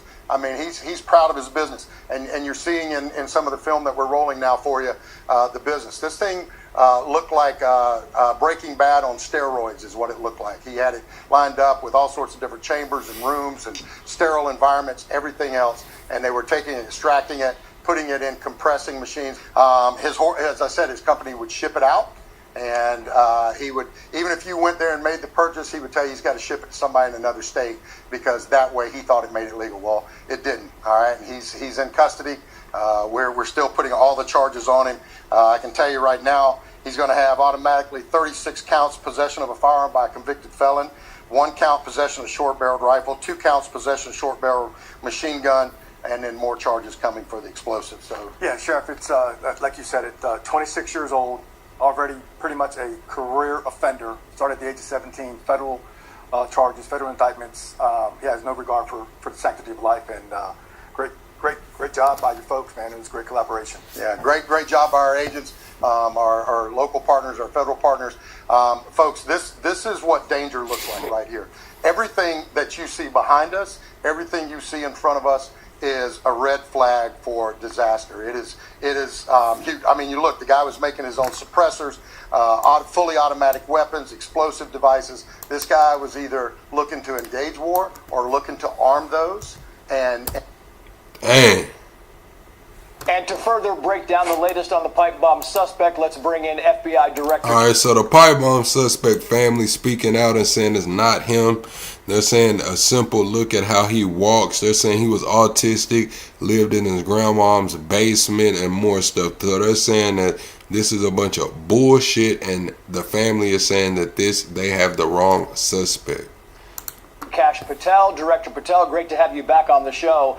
It's amazing, a big day for the FBI. I'm just wondering, this evidence has been in the hands of the FBI since 2021, the better part of 5 years. What jumped out to make you put all hands on deck? Trace, it's so good to be back with you on the show. Look, this FBI... Yeah, the guns was his hobby, but he was a felon. He had already been to the feds in 2017, so his gun rights was gone. So he had 32 guns and wasn't supposed to have them. His ass was going down regardless, plus some explosives. One thing and one thing only, letting good cops be cops, letting our professionals and investigators and staff in the field go out into the field and conduct investigations. That's what Donald Trump was elected to do, and he's given us the resources and authority we need. As to this specific case, the pipe bomber, you're right. The prior administration sat on the evidence for 4 years. There wasn't any production of new evidence from 5 years ago. Here's what we did. We went out to the country, brought in our experts, and Deputy Director Bongino led the charge and said, we are going to look at every single piece of evidence again. Trace, we looked at 3 million lines of evidence. We went back and looked at the cell phone tower data dumps. We went back and looked at the providers and what information they provided pursuant to search warrants at the time, and asked questions such as, why weren't all the phone numbers scrubbed, and why weren't they connected, and why wasn't there any geolocational data done? Now, that is either sheer incompetence or complete intentional negligence, and neither of which is acceptable for this FBI. So we changed that in the prior 8 months, not on just this case, but every one. And what that did was allow us to narrow the search down. I mean, I have to remind the audience in the world, this guy, this suspect, planted bombs at the United States Capitol on camera, and the Federal Bureau of Investigation for the prior 4 years couldn't find him. Completely unacceptable. And that's why we went back to good cop basics and made sure that our police investigators just routed out excellent work at the Federal Bureau of Investigation and across the interagency. I think you make a fantastic point because you talk about 600 tips, 1,000 interviews, cell phone evidence, receipts for the bomb-making materials. But was there one thing, Director Patel, that you looked at and said, okay, this is key? Was it the rare tennis shoes? Was it the cell phone evidence that you had? Was there something that you thought, we can solve this if we can just expound on this one thing? So I can comment a little bit on all this. Yes, of course, we looked at the sneakers that the suspect was wearing because, as the world now knows, there was only a limited amount of those ever made and sold in the United States. So again, we take the circle and go from thousands of people and we shrink it down, not just based on the sneakers alone, but the cell phone geolocational data. So he wears limited edition, one-off sneakers to go hit a lick. Of course, we allow, well, not hit a lick, but go plant some damn bomb. The FBI have the best cell phone capability tracking systems, and we use that to say who was around the area that matches the description, the height, the weight, the size, and who was wearing this sort of sneakers. But on top of that, I can generally say that, you know, some of our biggest breakthroughs always come from cell phone analysis. But what you have to do, Trace, before you can run cell phone analysis is find the number of the individual you're looking for. And of course, this FBI was able to pull data out of the millions of lines of information and cell phone dumps to triangulate not just who it was and the location, but we were able to use our tools and build evidence that's usable in a court of law. That's the most important part about this. Accountability, we can arrest anyone we want, but we worked with our partners at the Department of Justice, the Attorney General, and the U.S. Attorney Jeanine Pirro to leverage countless subpoenas and legal processes before we ever decided to hit the house like we did this morning and to hit the suspect's place of business. You've been the FBI director for maybe 9-10 months now. It's interesting to me, did you have trouble? Were there struggles with some of the FBI agents who may have been loyal to Christopher Wray? What we have found here is that any leadership that weaponized this Federal Bureau of Investigation in the prior administration or before that, we removed. Once we put our leaders in the field, like our new ADIC in Washington, D.C., and the deputy director and all other leadership across our 7th floor here, we told them the mission is simply as follows: crush violent crime and defend the homeland. That's what we do, and hold people accountable. And once that message and our leadership got out into the field, and here's another important part, we put 1,000 agents across America, removed them from headquarters, took intel analysts and support staff and pushed them out across the country to say the crime fighting has to happen out in the streets and in the cities of America and not inside the Hoover building and the headquarters building that built this disease temple of weaponization. And that, coupled together with the president's authorities and resources to direct against priority targets, allowed us to put the manpower on this target set. And it wasn't easy, Trace. I'm not going to say it was easy, but they had 4 years and we did it in 8 months. I'm curious because the suspect, Brian Cole Jr., 30 years old, lives with his mom in Northern Virginia. Very little information about this suspect. He's got a very small social media footprint. What do you make of this? Do you have more information that we will learn about him in the coming days and weeks, Cash? Trace, you're going to learn a lot more about him coming up in the next 24 hours because what's going to happen is he's going to make his first court appearance, he's going to have to be arraigned, and he's going to have to be subjected to the formal charging process. And once that happens, we'll be able to speak more clearly to the public about what we found. But what I'll remind the audience is this suspect was just 25 years old at the time of the alleged pipe bomb incident. Not an old person at all. Not someone with extensive history necessarily in the criminal justice system. But I think what we'll find in the coming days, maybe even just by tomorrow, is the amount of resources that you have to put into this.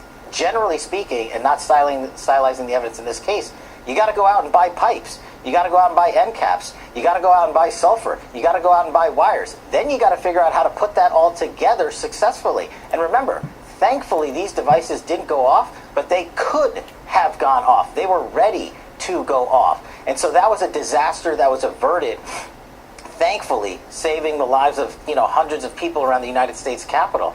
And so that's what we were able to hone in on as investigators and FBI agents in the field, let out on that and said, let's go figure out who's buying this stuff and how they're using it and how they're learning how to do it. And I think you're going to get a lot more information as to the how, the why, the when, and the where, and the planning in the coming days. As late as 2 weeks ago, Director Patel, there were, people online saying that Christopher Wray sat on this evidence and Kash Patel is doing the same thing. It's got to be reinforcing for you and your department to know that you were able to, to actually solve this thing in a fair amount of time.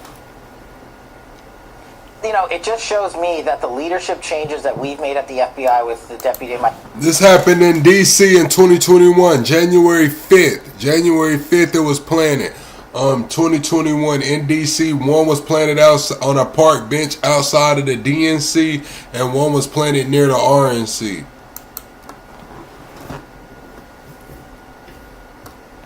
Myself here, and the Attorney General and Deputy Attorney General Todd Blanchard, DOJ, has really made it. I think he had a COVID mask on. I think that's why we couldn't see his face. The video never showed his face because he had a COVID mask on, I believe.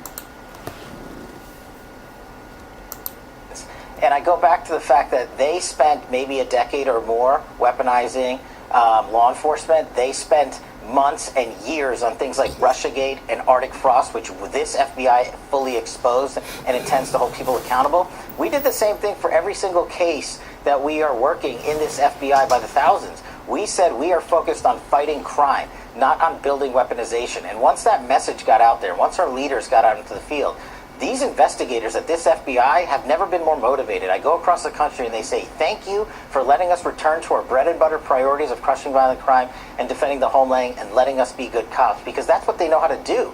But leadership handcuffed them, and that was an intentional decision by the prior administration. And yes, of course, it takes more than a few months to build a case like this. We are searching for an individual who planted bombs at the United States Capitol.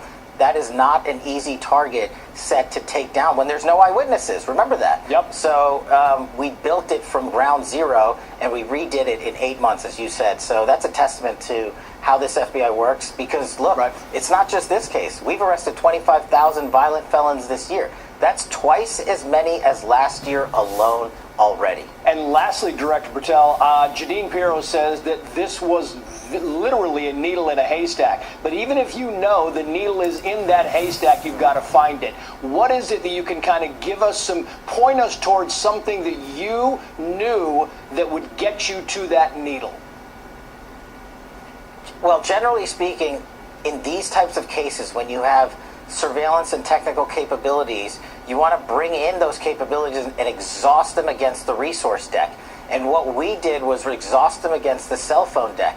And even when we found that needle, which it was a needle, and we know the moment when we found it, what you have to do then is, even though you know that you have the individual you think is the suspect in this case, you have to execute search warrants. You have to go out to the telecom providers, the social media accounts, the internet providers. You have to go and surveil the individual and individuals around him and build a case that can withstand scrutiny in a court of law, because that's our bar. And that's what we did with our partners at the Department of Justice and U.S. Attorney's Office. We're not just going to use a needle in a haystack to convict someone. We're going to use a mountain of evidence, because the ultimate accountability for the American people is not just the transparency initiatives we're leading at the FBI, which is greater than ever before, but by going into a court of law and saying, here it is. FBI Director Kash Patel, congratulations, Director. Thank you for coming back on the show. Thanks so much, Trace. Click here to subscribe to the Fox News YouTube. All right, chat. We finna get into this Hegseth, man.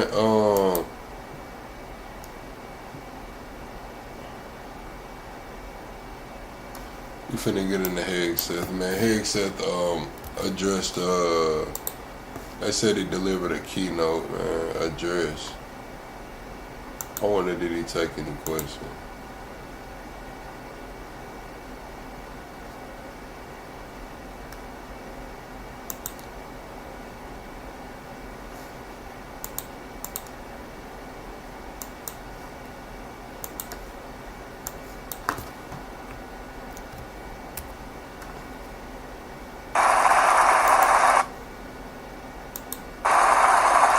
At the height of the Cold War, to talk to communists. President Reagan did. High-profile meetings with Mikhail Gorbachev and others, Ronald Reagan saw the prudence and potential in engaging with our nation's adversaries from a position of strength, so he did. Good night, JP. In the face of fierce criticism at home, including from his own party. President Reagan wasn't naive. He recognized that fruitful engagements with our adversaries were only possible from a position of strength, especially military strength. We focused so much on building up the American military. We still talk about the Reagan buildup, and my kids and yours will someday talk about the Trump buildup. President Reagan and his team inherited a military worn down from their generation's endless war in Vietnam, and they took the lessons of that war to heart. This is why he was so deliberate in how he used the joint force. Indeed, the most famous military doctrine of the Reagan administration, named for his Secretary of Defense Caspar Weinberger, was specifically designed to correct for the failures that led to Vietnam. Here we Key go. principles the Weinberger doctrine stipulated. 1. The United States should not commit forces to combat unless the vital national interest of the United States or its allies are involved. Okay. 2. U.S. troops should only be committed wholeheartedly and with a clear intention of winning. Otherwise, troops should not be committed. 3rd, U.S. combat troops should be committed only with clearly defined political and military objectives and with the capacity to accomplish those objectives. the commitment of U.S. troops should be considered only as a last resort. This is sound stuff, and it was reflected in how President Reagan actually used the American military, namely in a focused, decisive manner, and only when he determined that it was in our nation's vital interest to do so. In fact, throughout his time in office, President Reagan only committed U.S. ground forces twice, and in Lebanon. Otherwise, he focused the joint force on the Cold War era threat and priority theater, Soviets in Europe. That's how President Reagan achieved peace through strength, always with a clear eye toward lasting peace. Suffice it to say, Ronald Reagan's disciplined, focused, and realistic approach was a far cry. All right, chat. Who y'all got in the chat? Trump or Reagan, man? Put it in the chat. Trump or Reagan, man? Who y'all got? Grandiose, nation-building, moralistic, and rudderless wars that many of his self-described acolytes led us into in the decades after Reagan left office. Wars my generation fought in. Indeed, it's only under President Trump's leadership during his first term and now that we've been able to restore America's greatness after years of suffering under the so-called bipartisan consensus. Just a euphemism for disastrous foreign policy. Out with utopian idealism, in with hard-nosed realism. To be specific, Ronald Reagan taught us the value of focused, powerful leadership. But his so-called disciples didn't heed that lesson. Since the end of the Cold War, a generation of self-proclaimed neo-Reaganites have touted Reagan's name, but didn't govern like him. I don't think I've ever heard anybody say Bush. Damn. All the bluster, none of the clarity. It's especially true in the military realm. This generation of self-proclaimed neo-Reaganites abandoned Reagan's actual wise policies in favor of unchecked neoconservatism and economic globalism. They dismantled our industrial base, shipping it overseas. At the same time, in diplomacy and defense, they swore off the clear-eyed, flexible realism of Reagan, Nixon, and Eisenhower. Instead, they set about trying to make America the policeman, the protector, the arbiter of the whole world. Democracy for all, they say, even in the Pesh River Valley. Even when people don't want it, can't do it. They turned American allies into dependents, encouraging these nations across Europe and around the world to free ride while we subsidize their defense with U.S. taxpayer dollars. Thank you, Big Niche. Described neo-Reaganites sought global military hegemony under the auspices of peace through strength. Instead, we got rudderless wars in the Middle East, land war in Europe. Oh shit. Yeah, the call line's open. Hold on. Let me put the ringer on. Yeah, the call line's open, man. Y'all can call in for a little minute. And the economic rise of China. After presiding over such a poor performance, it's remarkable that these people still think they're qualified to speak in public. Moralize to the rest of us. Some of them have even been awarded for it on this very stage. But President Trump knows better. He knows what it means to restore peace through strength on an enduring basis. To put our nation's interests first and the American people.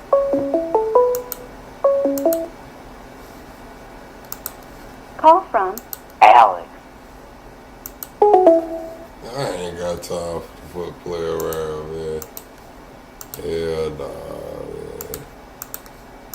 People first, in a way that is practical, applicable, and common sense. That leaves, importantly, America better, but also leaves our allies better off. That he ran on and led on in his first term, and he's building on it now in his second. It's a vision, not the quasi-imperialist delusions that led us to so many disasters in the recent decades, that will actually bring us back to the true legacy of Ronald Reagan. Out with utopian idealism, in with hard-nosed realism. Just look at the facts. Like President Reagan, President Trump is dedicated to both sides of the peace through strength coin, using that phrase as a thin veil for warmongering. In a year, President Trump has secured 8 major peace deals, including a historic end to the war in Gaza. And he's not finished yet. Even as we speak. Gosh, Hegseth, blow them already, man. Damn. We want to hear about the boats and shit, man. We want to hear about what's going on in Venezuela, man. We want to hear about Ukraine, man. You're glazing, man. Damn, just blow them already, Pete. Under the president's leadership, we are working tirelessly to end the tragic war in Ukraine. A war that never would have started in the first place if he had been president. The world sees an entirely different America today. These historic opportunities for peace are not happening by chance. President Trump's vision and determination. Like President Reagan, President Trump is willing to talk to rivals. From Mikhail Gorbachev to Deng Xiaoping in the 1980s to Vladimir Putin and Xi Jinping today. It is born of strength. It is born of clarity of purpose. Folks in Washington like to criticize President Trump for doing so, but those critics forget that this is exactly what Ronald Reagan did. America was better off for it. President Reagan, President Trump also knows how important it is to negotiate from a position of strength, especially military strength. And that the newly renamed Department of War, thanks to President Trump's leadership, and man, we want to hear what the fuck Hegseth doing. I'm just saying, bro. Like, damn. I'm sorry, chat. Like, I want to hear what Hegseth doing, man. Like, I clicked on this shit, man, and I was trying to hear what. We're 10 minutes in, man. I ain't heard nothing about Higgs. I've heard about Xi. I've heard about Reagan. I've heard about Trump and Reagan together. When am I gonna hear about Hegseth, man, and these damn boats, man, and what's going on, man? Damn. To Congress, we received a historic boost in funding last year and believe that is only just the beginning. Make no mistake about it, President Trump is hell-bent on maintaining and accelerating the most powerful military the world has ever seen. I like the that most pocket powerful, square, though. The most lethal and American-made arsenal of freedom. We're also restoring the warrior ethos back to basics: readiness, accountability, standards, discipline, lethality. I'm not sure if you saw, but I recently gave a speech on that topic to a few generals in Quantico. Department is the sword and the shield of peace through strength. We are the Strength Department, and we stand ready to wield that sword as President Trump directs. The opposite of peace through strength is war through weakness. Weakness, and war. All specialties of Joe Biden and Lloyd Austin. Debacle in Afghanistan, a stain on our country, and a... Bro, what the fuck, man? Joe Biden is somewhere, man, damn near couldn't even say America the other day on stage, man. Joe Biden battling cancer, man. His ass ain't been around in damn near a year, man. Let Biden ride the hell out, man. He got his damn stunner shades on, his police ass glasses, man. He's twiddling his toes on the beach, riding it out on the sunset, man. Popping open his damn weekly meds, man. The Sunday, Monday, Tuesday, Wednesday, Thursday, Friday, Saturday pill packs, man. Let Biden ride this shit out, man. Damn. Hegseth, shit. Sin committed against the troops. Weakness that unleashed Islamist war against Israel on October 7th. Same weakness invited war in Ukraine. Putin saw the open door and he took it. Spy balloons flying over our country and SecDefs going AWOL for a week. Weakness.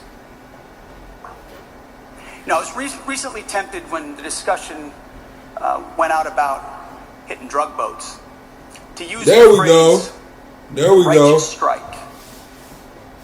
Then my team counseled me against it and said, sir, That's the phrase that was used by Mark Milley when a family of Afghans was struck as a response to what happened at Abbey Gate. They called it for 2 straight days a righteous strike, when they would have known within hours exactly what they struck.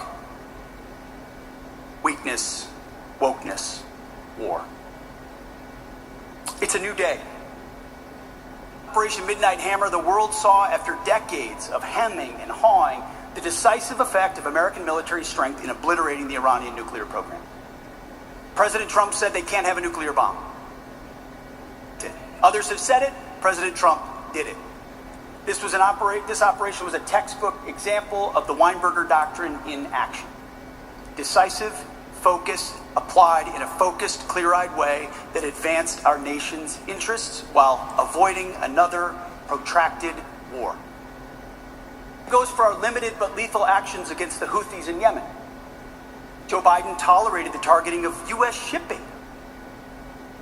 Trump restored freedom of navigation. Another foundational and core national interest. Somewhere, Thomas Jefferson is smiling. And right now, the world is seeing the strength of American resolve in stemming the flow of lethal drugs to our country. Here again, we've been focused, and here we've been clear. If you're working for a designated terrorist organization and you bring drugs to this country in a boat, we will find you and we will sink you. Let there be no doubt about it. President Trump can and will take decisive military action as he sees fit to defend our nation's interests. Let no country on earth doubt that for a moment.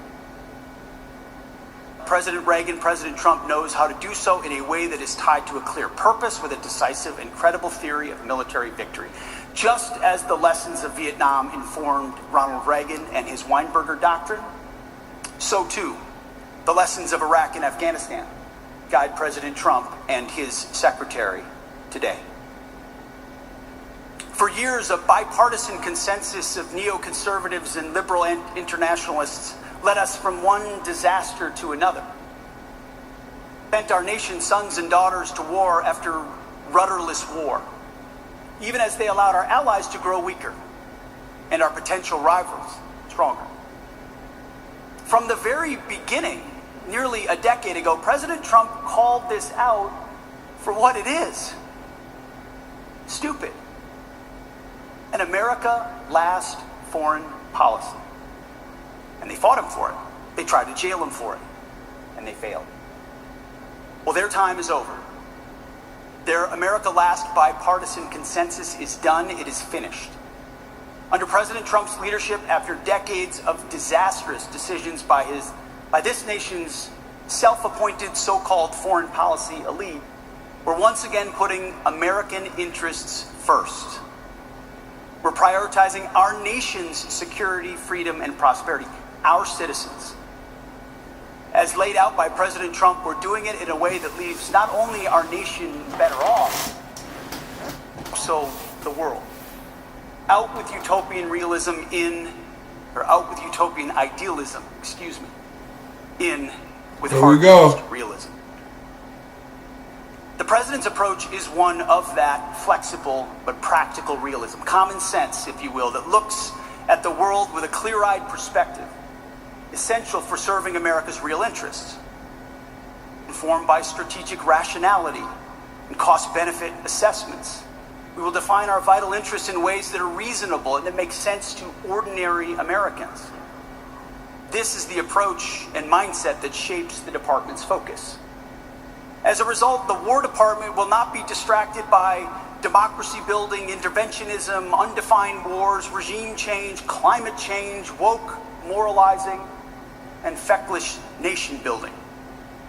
We will instead put our nation's practical, concrete interests first. We will deter war. We will advance our interests. We will defend our people. This is our goal. Of that objective, we will always be ready to fight and win decisively if called upon. Part of this mission, we are asking American taxpayers to fund the world's greatest military. We're asking mothers and fathers across America to trust us with their most precious resource, their sons and daughters. and we will honor their trust and their sacrifice. The historic recruiting and retention numbers of President Trump's first year show who the American people trust. This means we will not send America's best to advance foolhardy or reckless adventures halfway around the world. It also means not asking them to pick up the tab for allies who should fund their own defense. Instead, and above all, it means that we only ask our warriors to fight for things that make America and Americans safe, free, and prosperous. Liberty and the pursuit of happiness. Nothing more and nothing less. Again, this is common sense, and that's what President Trump's War Department is all about. This common sense approach means prioritizing 4 key lines of effort at the Department of War. First, defending the U.S. homeland and our hemisphere. Second, deterring China through strength, not confrontation. Third, increased burden sharing for U.S. allies and partners. Supercharging the U.S. defense industrial base. As we apply President Trump's approach to flexible realism, the first 2 lines of effort are the primary operational focus of the Joint Force, for the simple reason that these missions matter the most for safety, freedom, and prosperity of Americans. At the same time, however, other threats persist around the world, including in Europe and the Middle East. We cannot ignore them, nor should we. That's why our approach also prioritizes burden sharing and burden shifting. Indeed, for the first time since Reagan's era, allied and partner burden sharing is no longer an afterthought or a nice to have. Today is a core element of our national defense. And finally, the 4th line of effort, maybe the most important, charging America's defense industrial base, underwrites everything else. Last month, I gave another speech in Washington, this time to defense industry leaders, to announce a department-wide, not reform, a transformation of requirements, acquisitions, and foreign military sales. Our objective is simple if monumental.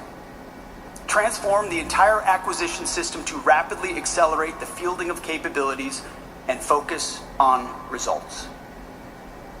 The bottom line is a historic, generational, and transformational changes that we will implement and will move us from the current prime contractor-dominated system, defined by limited competition, vendor lock, cost-plus contracts, stressed budgets, and frustrating protests, to a future powered by dynamic vendor space that accelerates production by combining investment at a commercial pace with the uniquely American ability to scale and scale quickly, all at the speed of urgency.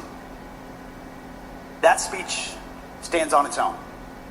So I'll spend the balance of my time here talking about the other 3 lines of effort, the first of which are defending the U.S. homeland and hemisphere. The Biden administration was more concerned about Ukraine's borders than our own. They tried to make it controversial to say that border security is national security, but that is, of course, absurd. Border security is national security, and we are prioritizing it accordingly. Since January 20th, at the direction of President Trump, the Department of War has made it a top priority to defend our nation's borders, to get 100% operational control of that border. We did so by surging forces, where our troops partner with DHS and CBP to seal the border. Joe Biden, tens of millions of illegals, and we have no idea where the hell they came from, or where the hell they are, flowed across our border. Not to mention lethal narcotics responsible for the death of hundreds of thousands of Americans. Today, the number of illegals crossing into our country is 0. We are saving lives and communities, and we are keeping it that way. We're also proud to support our law enforcement partners as they conduct mass deportations of dangerous illegals who have no business being in our country. We'll secure the border in part by organizing, training, and equipping units specifically for border defense missions, including operations in the land, maritime, and air domains, alongside our interagency partners. We're also leaning on our Mexican counterparts to do more. They have made progress and will need to see more, and quickly. And so far in this administration, nobody has built more new border wall than the Department of War. But our borders shouldn't be the first line of defense for the American homeland. They should be the last line of defense. And that's why we're prioritizing our fight against cartels throughout the Western Hemisphere. And you can just look at the news. Of the news. These narco-terrorists, designated terror organizations operate freely in our hemisphere are over. Narco-terrorists are the Al-Qaeda of our hemisphere, and we are hunting them with the same sophistication and precision that we hunted Al-Qaeda. We are tracking them, we are killing them, and we will keep killing them so long as they are poisoning our people with narcotics so lethal that they're tantamount to chemical weapons. It's on our own. Throughout our hemisphere, our allies and partners recognize that these narco-terrorists threaten them as well. Working together, sometimes overtly, sometimes not, and we'll keep doing so for the sake of a safer, secure, and more stable hemisphere for all of us. But make no mistake, where a country cannot or will not do its part, then we at the Department of War will always be ready to take decisive action. In our hemisphere, there is no safe haven for narco-terrorists. Securing the border does not mean we're losing sight of other critical homeland defense missions. On the contrary, we're doubling down. One of the first executive orders signed by President Trump was for the creation of Golden Dome for America, a revolutionary approach to defend our nation from advanced aerial threats. And we're accelerating efforts on that right now. And Golden Dome will produce tangible protection for this country inside the time frame of this administration and beyond. President Reagan promised SDI, Strategic Defense Initiative. It's doing the same thing. Now the tech is caught up, and we can actually build a Golden Dome for America, a game changer. At the same time, we're also rapidly strengthening our nation's ability to deter and defend against cyber attacks on Department of War and dual-use targets, including through the most comprehensive overhaul of U.S. Cyber Command since it was started 15 years ago. Nor have we lost sight of the threat of global jihadism. As with narco-terrorists, working alongside our partners in the IC and other agencies, as well as partners abroad, we will continue to hunt and kill Islamist terrorists with the intent and ability to strike our homeland. All of this, of course, rests upon the power of our nation's nuclear deterrent, which is the foundation of our nation's defense. Nothing else matters if we don't get this right, and so we will. As President Trump has said, we will modernize our nation's nuclear triad.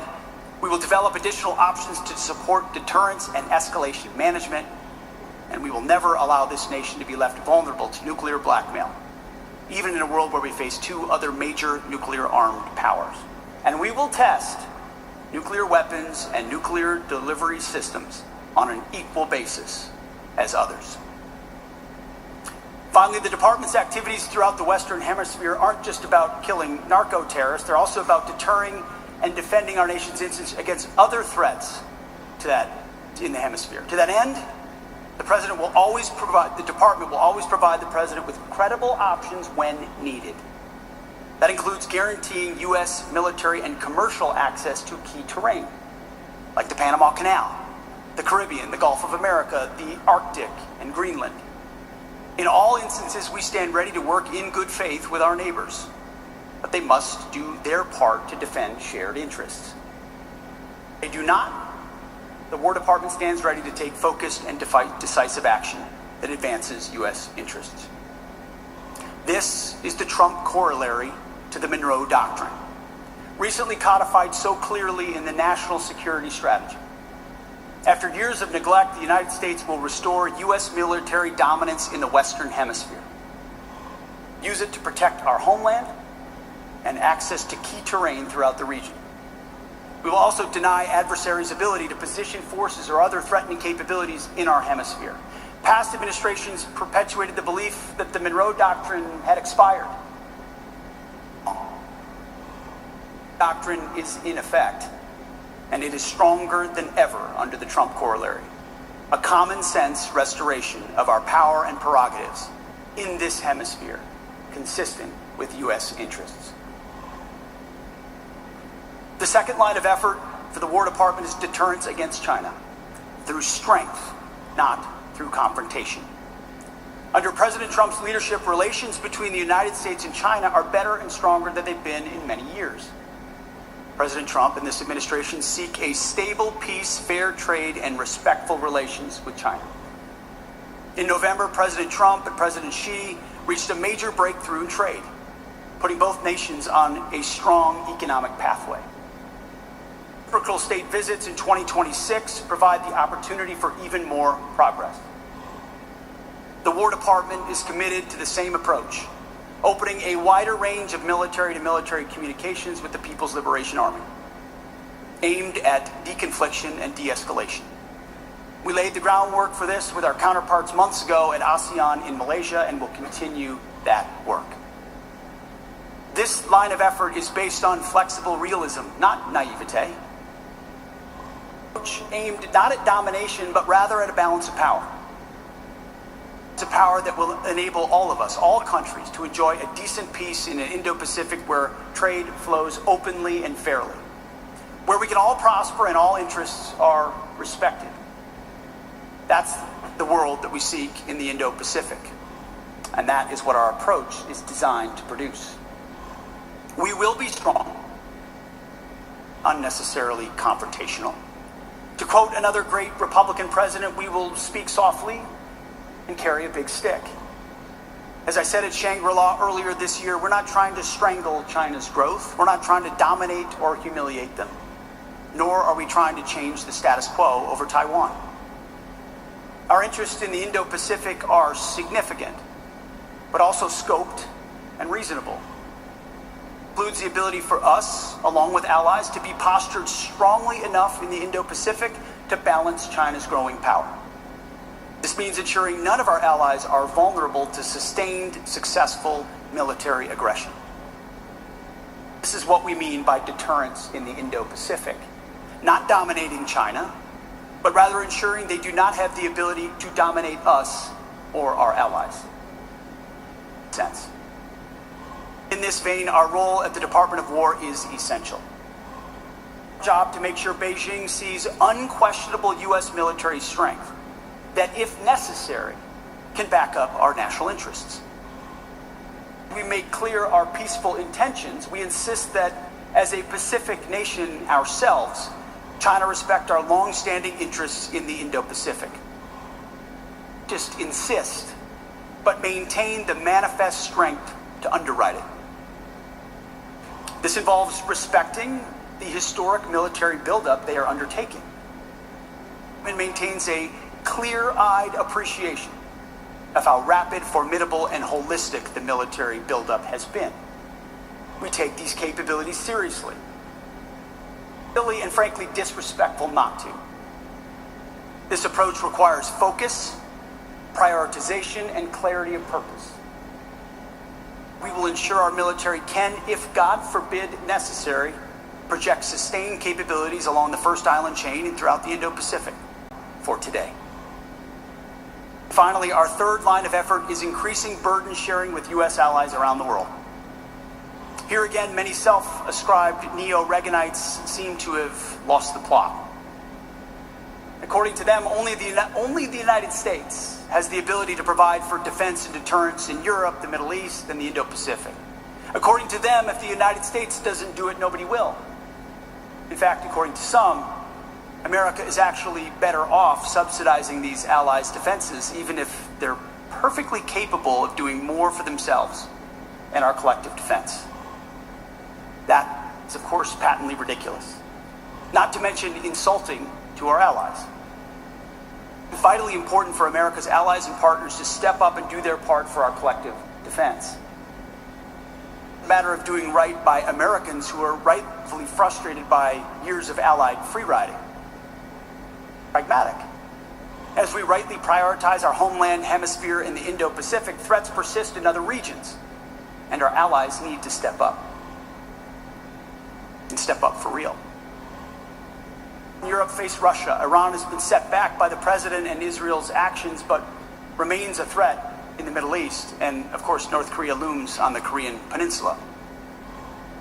We Must also prepare for the possibility of simultaneous threats in different regions.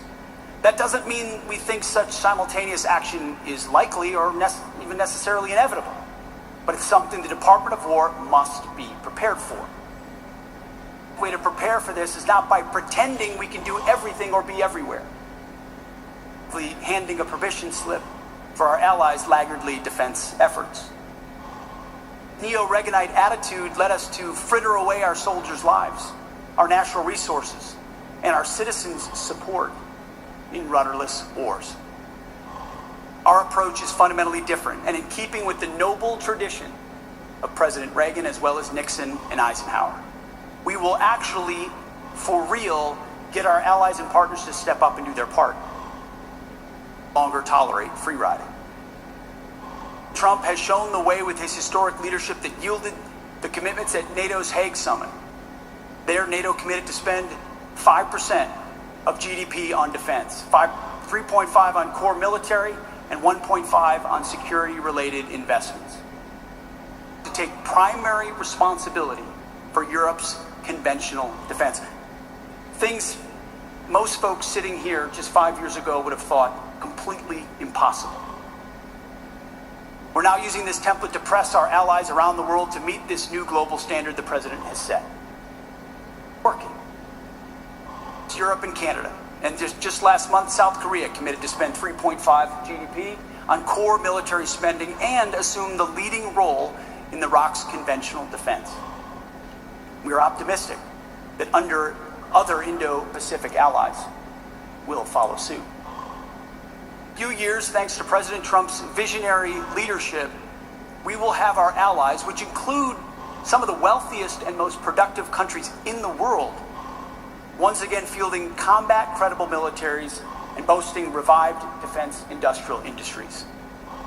This will form a powerful, shared defensive shield, with well-armed allies around the world ready to defend themselves, their interests, and our collective interests. Partnerships and alliances based on hard power. Flags and fancy conferences based on theories and hot rhetoric. Our allies are not children. They're nations capable of doing far more for themselves than they have. And it's time they stand up, and they are. In fact, many of them are nations who have proud and powerful martial traditions of their own, and we should treat them that way. We can and should and must expect them to do their part exactly as President Trump has. Model allies that step up, like Israel, South Korea, Poland, increasingly Germany, the Baltics, and others, will receive our special favor. That do not, allies that still fail to do their part for collective defense, will face consequences. President Trump makes sense to me. Likes helping countries that help themselves the same way. That's the nature of partnerships rather than dependencies. It's what we owe our friends, and most importantly, what we owe the American people. Period of great consequence for our great republic. Fathers fought and won the Cold War, ushering in a unipolar moment during which America stood alone. It was a time of tremendous opportunity, well earned after a century marked by 2 world wars and a Cold War, always under a nuclear shadow. Well, as you know, that unipolar moment is over, and we have an opportunity to define what comes next. Under President Trump's leadership, that's exactly what we're doing. The Department of War, at the President's direction, is laser focused on advancing America First, peace through strength, common sense efforts. We're reviving the warrior ethos. We are rebuilding our great military, and every day our warriors are reestablishing the deterrence that Joe Biden so foolishly gave away. We owe safety, freedom, and prosperity to the American people, and we will deliver. We will achieve peace through strength, which is what the American people voted for and what President Trump demands. In this, we appeal to Almighty God, as our forefathers did. George Washington, the founder of the War Department, appealed to God's providence during every step of our improbable revolution. On prayer, on bended knee, on the battlefield. Reagan did the same, appealing to heaven, hung in the balance. We do the same today, with Jesus Christ as our guide. May he grant us the wisdom to see what is right, courage to do it. May God bless our warriors, and may God bless our great republic. Thank you.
All right.